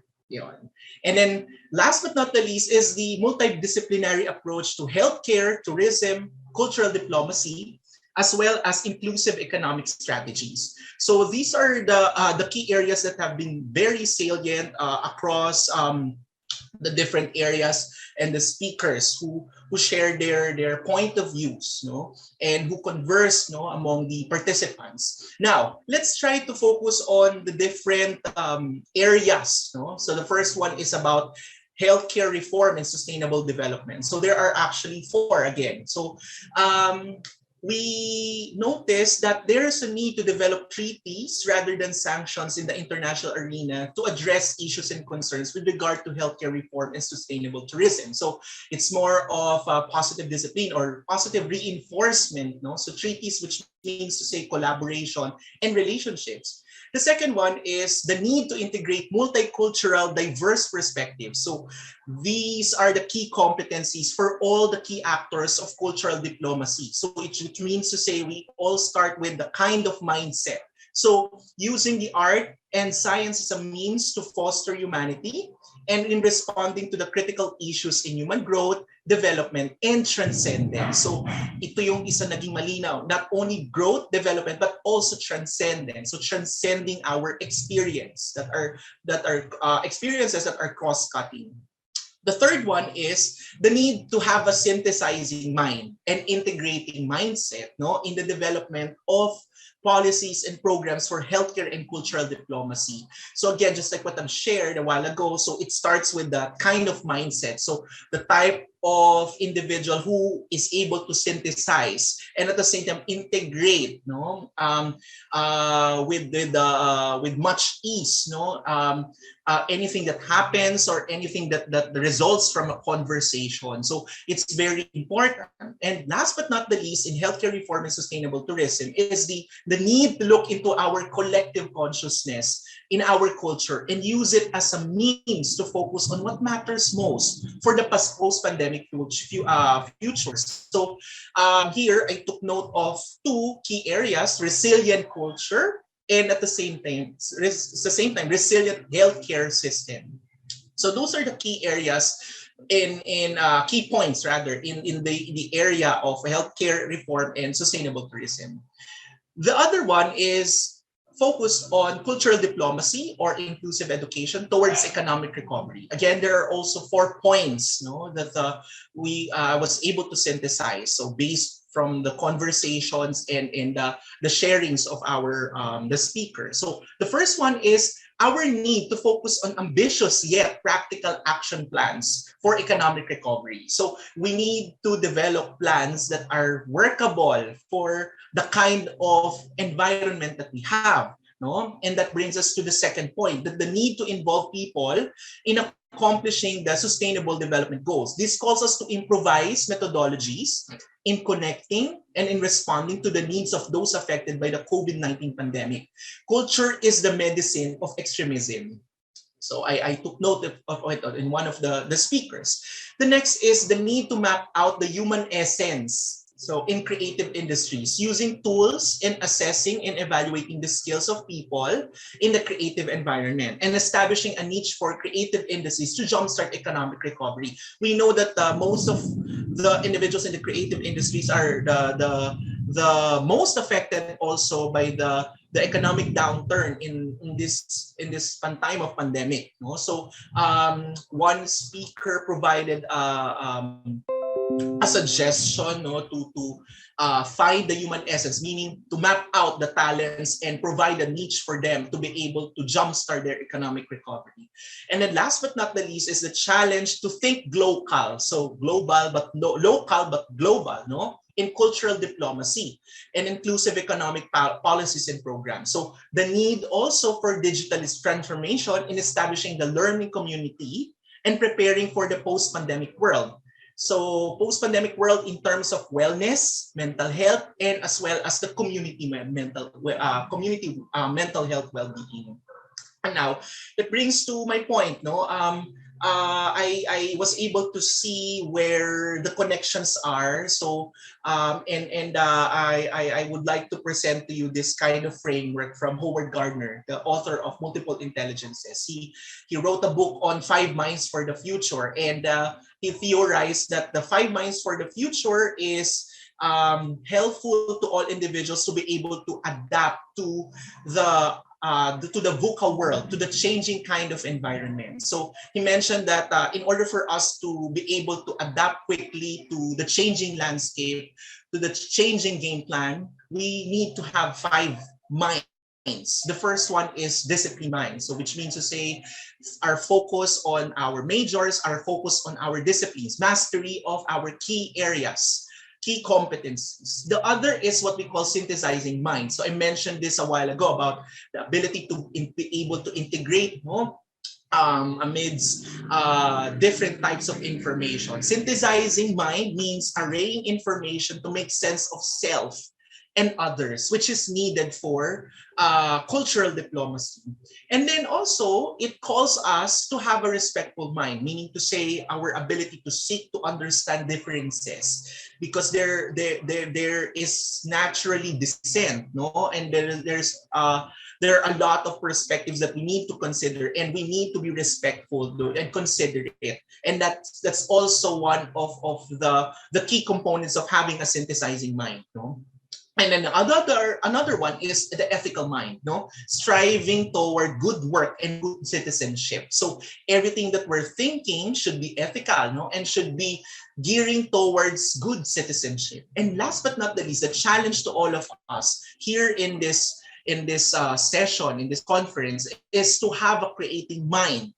We have to produce something beyond the existing knowledge and to provide a synthesis, no? To pose new questions. No, so we are here already in the post-pandemic future. So we have a lot of questions, and these questions, no, demand some answers. So and each answer demands another question and another question and another answer. So we need to continue to create ways for us to be able to adapt, no, in the changing landscape that we are into. Now, what are the key takeaways or call to action, no? In summary of the synthesis that I have provided? There are 5. The first one is to have an adapting the 5 minds of the future, no, in using arts and culture to respond to sustainable development goals. So again, my take is for us to have a consistent mindset, no, for us to be able to navigate the uncharted territories that we are into. The second one is to prepare for the volatile, uncertain, complex, and ambiguous world, or the VUCA, the world. Yun na yung term natin, no, when we talk about the post-pandemic future. And we can be able to prepare to this through the 5 minds for the future, no? And when we are prepared for this, we can be able to sustain our resiliency and recovery. So becoming resilient and becoming also recovered, no? Now in this context, no? And then the third one is going back to our inner core. I noticed that most of the sharings that we got from our speakers, both international and national, are highlighting their character strengths and going back to the basics. Now, the key takeaway is for us to go back to our inner core. In this time of pandemic, it calls us to go back to our own identity, who we really are. Sino nga ba talaga tayo? And this can help us, no, in establishing the sustainable development goals, because the sustainable development starts within ourselves. It doesn't start with others. It starts within you. No? And that brings to the 4th point, that using this as an opportunity to humanize our ways of thinking, feeling, and behaving. So remember the respectful mind and as well as a creating mind. So which means to say that we need to humanize our ways of thinking, feeling, and behaving, our cognition, our affect, and as well as our behavior. And last but not the least is to find our shared critical consciousness during these VUCA times for better creative and cross-cultural collaboration and discourse. So may we find an opportunity to have our shared identity, and through this shared identity, maybe be able to have better collaboration and better means for us to create something that could benefit the world, no, and a lot of people, no, not only in this country but also the other countries, no. So in not only here in the Philippines but also in the world, no. So we can be able to find the common points, no, ano ba yung shared human experience natin, and using our talents, our skills in being able to respond, no, to these concerns and issues. Now, I'd like to end this synthesis with a quote from Viktor Frankl. So, and I say to you, and I quote, between stimulus and response, there is a space. In that space is our power to choose a response. And in our response lies our growth and freedom. What is that space? This is the open space that we are in. Let us use this, let us maximize this to find our growth and freedom, to find the common points, you know, of our humanity. So, and use it as a means also to implement the Sustainable Development Goals. With that, thank you very much. Thank you to our moderators, commentators, and our synthesizer for our sessions on healthcare reform and sustainable tourism, cultural diplomacy, and inclusive education towards economic recovery.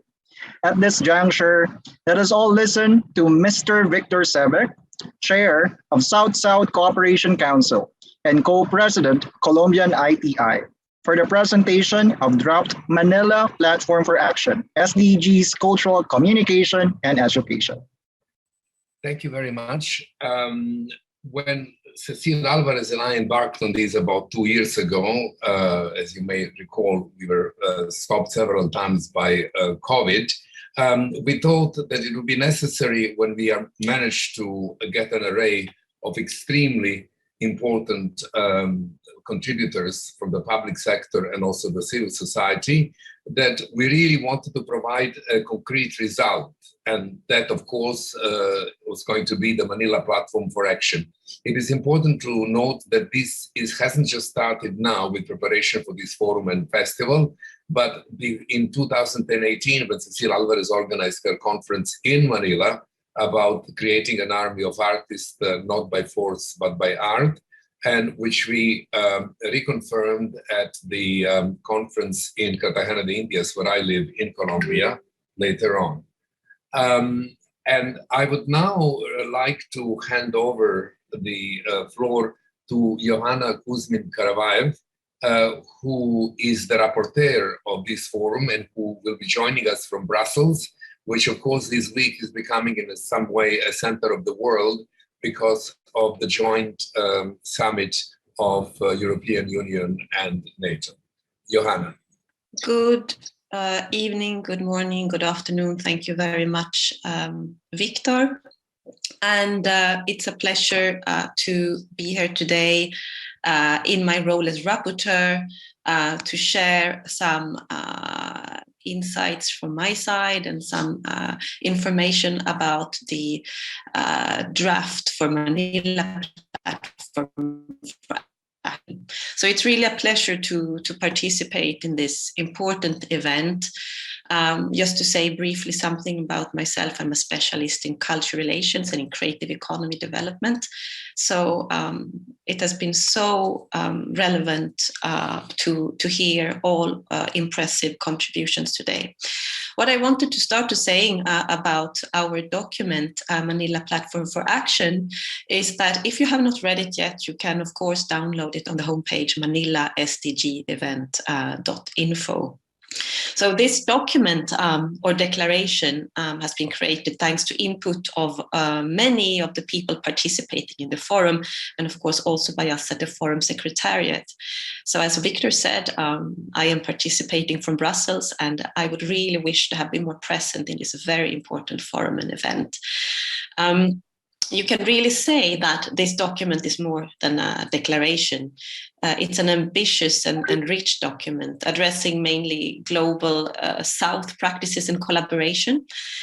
And by no means this document pretends to be exhaustive in covering burning issues in this decade of action in the countdown to the 2030 Sustainable Development Goals. Our willingness was to provide a document that provides actionable points for inspiration to support and replicate existing projects, practices, and programs. Because of course there is commendable action out there, and we know always that the challenge is how to create the relevant actions and also without reinventing the wheel.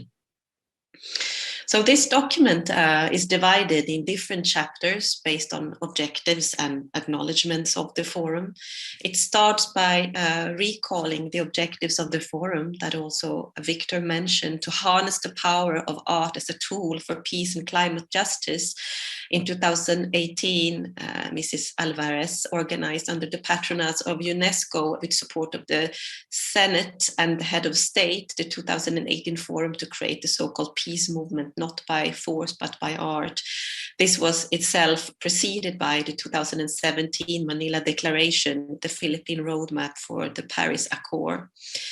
So these Manila events laid the foundation for the Cartagena Declaration on art as a tool for peace and Afro-Caribbean integration, which was adopted at the conference organized by the Earth Savers Principal Partner South-South Cooperation Council in November 2018. So the Manila SDG event showcases the effort of organizers to join the RESILIART movement, launched by UNESCO Director General Madame Audrey Azoulay. And the Manila event is also a contribution to the vision of a world post-COVID, positioning culture as a vaccine against pandemic. This document acknowledges the importance of further evidencing culture-related SDG practices from the Republic of the Philippines and from the rest of the world. The document also acknowledges best practices initiatives from across the Global South on the topics of health, well-being, peace, climate justice, and biodiversity. It has been a true pleasure to work on this document, addressing practices and actions linked to this topic just mentioned. And what I think is so particularly important is the deep understanding of art and culture in relation to these burning issues. So our document emphasizes that given the volatile, uncertain, complex, and ambiguous times, VUCA, that was also just mentioned, before our intervention, these times that we are living in, no sector and discipline can afford to work in silos. Collaboration is needed, and this is not only between nations, but between sectors and public and private fields. And as a parenthesis to this, I would just like to express that artists are actually experts on dealing of the VUCA context because of the inherent skills that artists have relating to the creative process and the constant, uncertain and unstable label markets that they deal with. So artists are for sure invaluable partners dealing with the VUCA context. To further talk about what our document recognizes is that while SDGs constitute the vertebral of the UN system, they are not necessarily properly popularized on the ground. Thus, it is a need to bring them closer to communities and people and to find relevant tools for doing so. This declaration emphasizes how culture should be formalized as a part of the vertebral column of the UN system and advocates for culture becoming formally a pillar of sustainable development because of its transversal, multi-layered and multifaceted nature and potential. So culture and the arts can indeed be excellent tools, among others, in the process of realizing the 2030 Sustainable Development Goals. The objective with our document is to raise awareness, to share experiences and knowledge and perspectives, and encourage to action. The document brings up examples on how the art world is active in the protection of our trees, nature, and the preservation of our planet, in conflict prevention and in peace building, in social cohesion in and between communities and against the pandemic or for health and well-being. The document thus calls for awareness of art and culture in all these contexts. And I truly echo the conviction of other forum delegates in the force of art, of culture in creating understanding and communication between belief systems, cultures, and people, and in the role of art as impactful catalyst in change and transformation. Right now, we experience a period that we do not hope to become the World War III following Russia's invasion of Ukraine. In this difficult time, civil society, and this is also now what Cecile Guillot-Alvarez has organized in the context of the SDG event, that civil society can play an important role through informal diplomacy, cultural relations, people-to-people relations, in contact with governments and intergovernmental organizations. And this can help to overcome political obstacles in interests of peace and dealing with climate change. For example, you heard yesterday in the session a message from Serbia and Kosovo, a difficult area in the Western Balkans, where members of civil society put together a list of actions which are reflected in the Manila Platform for Action, giving an example to respective governments. So this document is our document. It's a 27-page long document, so it would be difficult to, in an efficient manner, go through it right here and now. So I would like to end this short so far other comments, points that you care for having added. Please do contact the Forum Secretariat. I would like to thank you very much, and I would like to give the floor hereby to Mrs. Cecile Guillot-Alvarez, Director of the Manila SDG Forum. Thank you so much, because your very focused effort to put together so many interests, concerns in order to actualize our common goal of informing, motivating action, collective action, emergency collective action, not waiting for tomorrow, but acting now.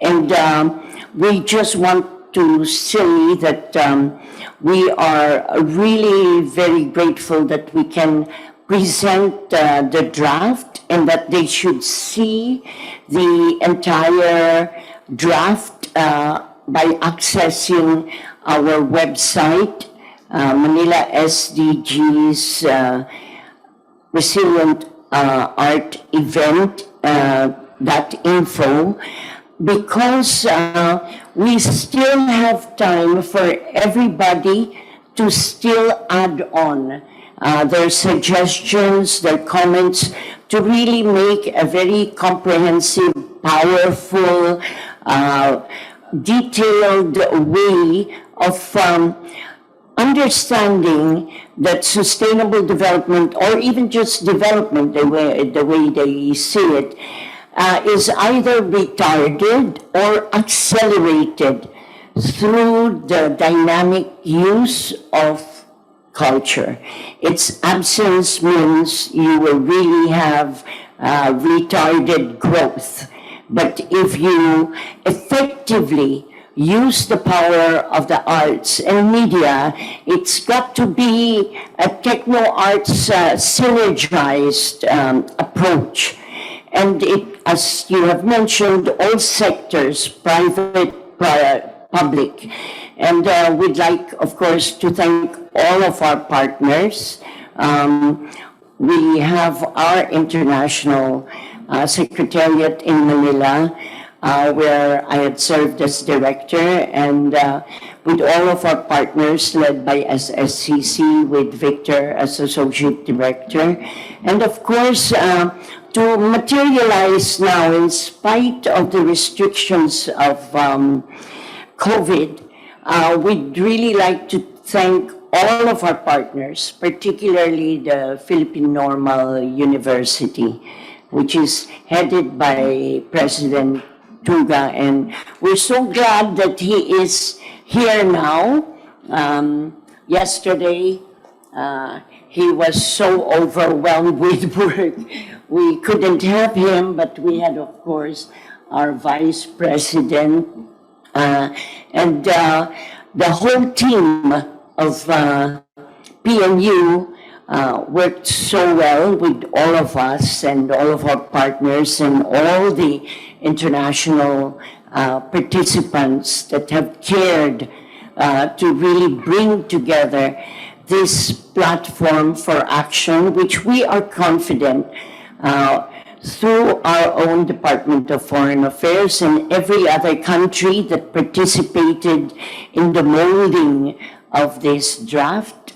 We'd like to believe that we shall have a very important legacy for action towards peace, climate justice, and of course, promoting health and well-being, undertaking the overarching objective of the SDGs to fight poverty and have equity of prosperity for all.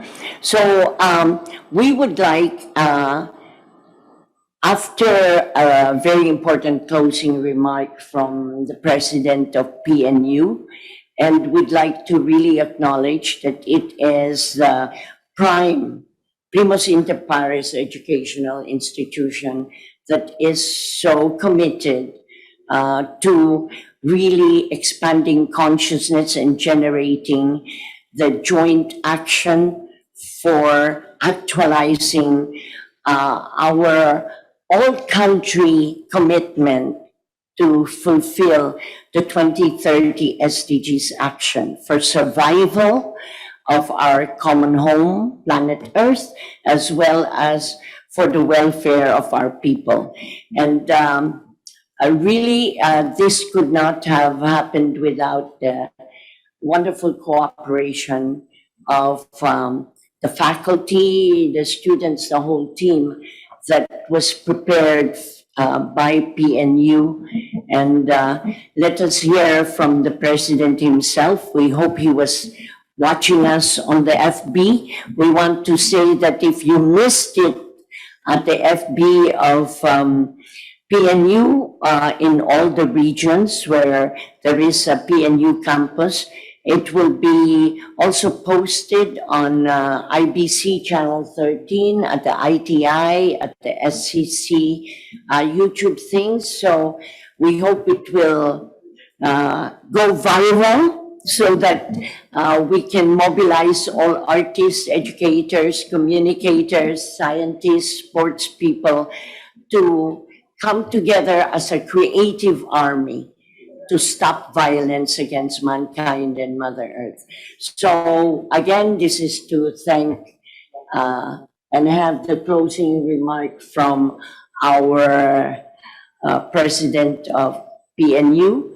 And later on, of course, we want to share the resolution of thanks to everyone that has made this possible, especially the patronage of UNESCO and the support of different agencies in our government and, of course, civil society and our community of artists worldwide.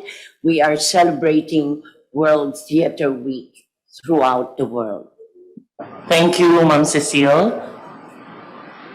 On behalf of the Philippine Normal University, the National Center for Teacher Education, would like to express our sincerest thanks and appreciation to the International Theatre Institute, to the UNESCO Earth Savers Dreams Ensemble Artists for Peace, and other partners and co-organizers of this event for giving trust to Philippine Normal University to co-host and to co-organize this very important event.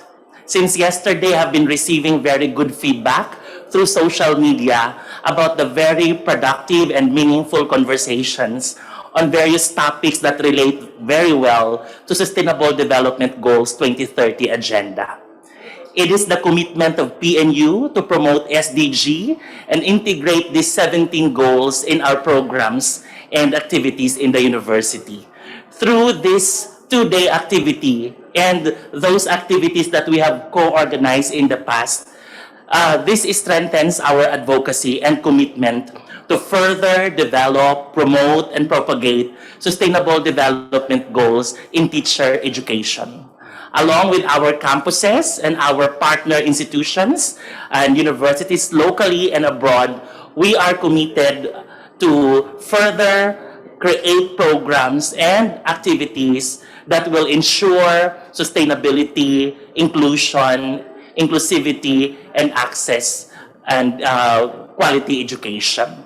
So to everyone, to Ma'am Cecile, Madam Jacob, President Glenn, who are here, Mr. Nilo Agustin, Dr. Lord Vergara, and to the rest of the PNU team, the Office of the University Events Management and Public Relations Office, headed by Director James Bailon and his team, our faculty members who serve as facilitators and moderators in all the sessions, from the Faculty of Behavioral and Social Sciences, led by Dr. Syra Libidoral, of course, the Dean of the College of Teacher Development, Dr. Ruth Alido, and I think we have also as moderator of this forum, Professor Carl Villomos. I also would like to thank the Vice President, Dr. Vergara, for leading the preparation of this event in PNU. To all of you, thank you very much and mabuhay kayong lahat. Salamat po.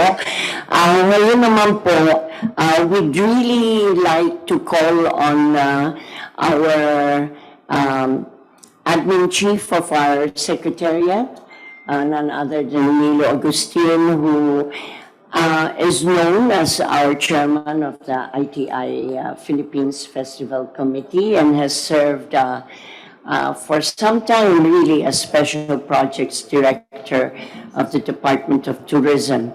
And of course, we have this resolution of thanks for all of our partners, our secretariat that has been patiently undertaking this amidst all of the restrictions, our own staff that have given, and our technical teams that have been working. And we're giving the floor to Nilo so that he can read all of our list of people we have to appreciate, and most especially, as we said, of course, the UNESCO patronage, as well as the support of the Senate and Congress, and the hosting of the City of Manila and all of our partners. You will see it in all of our logos that are included. We're also having some media partners now, IBC, DZRH, and Manila Bulletin, and you can follow this events happening. And just to remind you, before I pass it on to Nilo, that we're inviting you all to join us when we do our concluding event of the International SDGs RESILIART Earth-Saving Festival, which will profile the wealth of cultural traditions as the source for contemporary artistic expressions for the SDGs, not just in our country, but in all different regions that we have partnered, and you've met a number of them in this forum, and you've met our partners, all of them. We thank you so much. Heartfelt gratitude and esteem. Nilo? Words may not be enough to express our deepest gratitude from the bottom of our hearts to all who have made this global public forum a major program in the SDGs RESILIART Earth-Saving Manila event very successful and productive.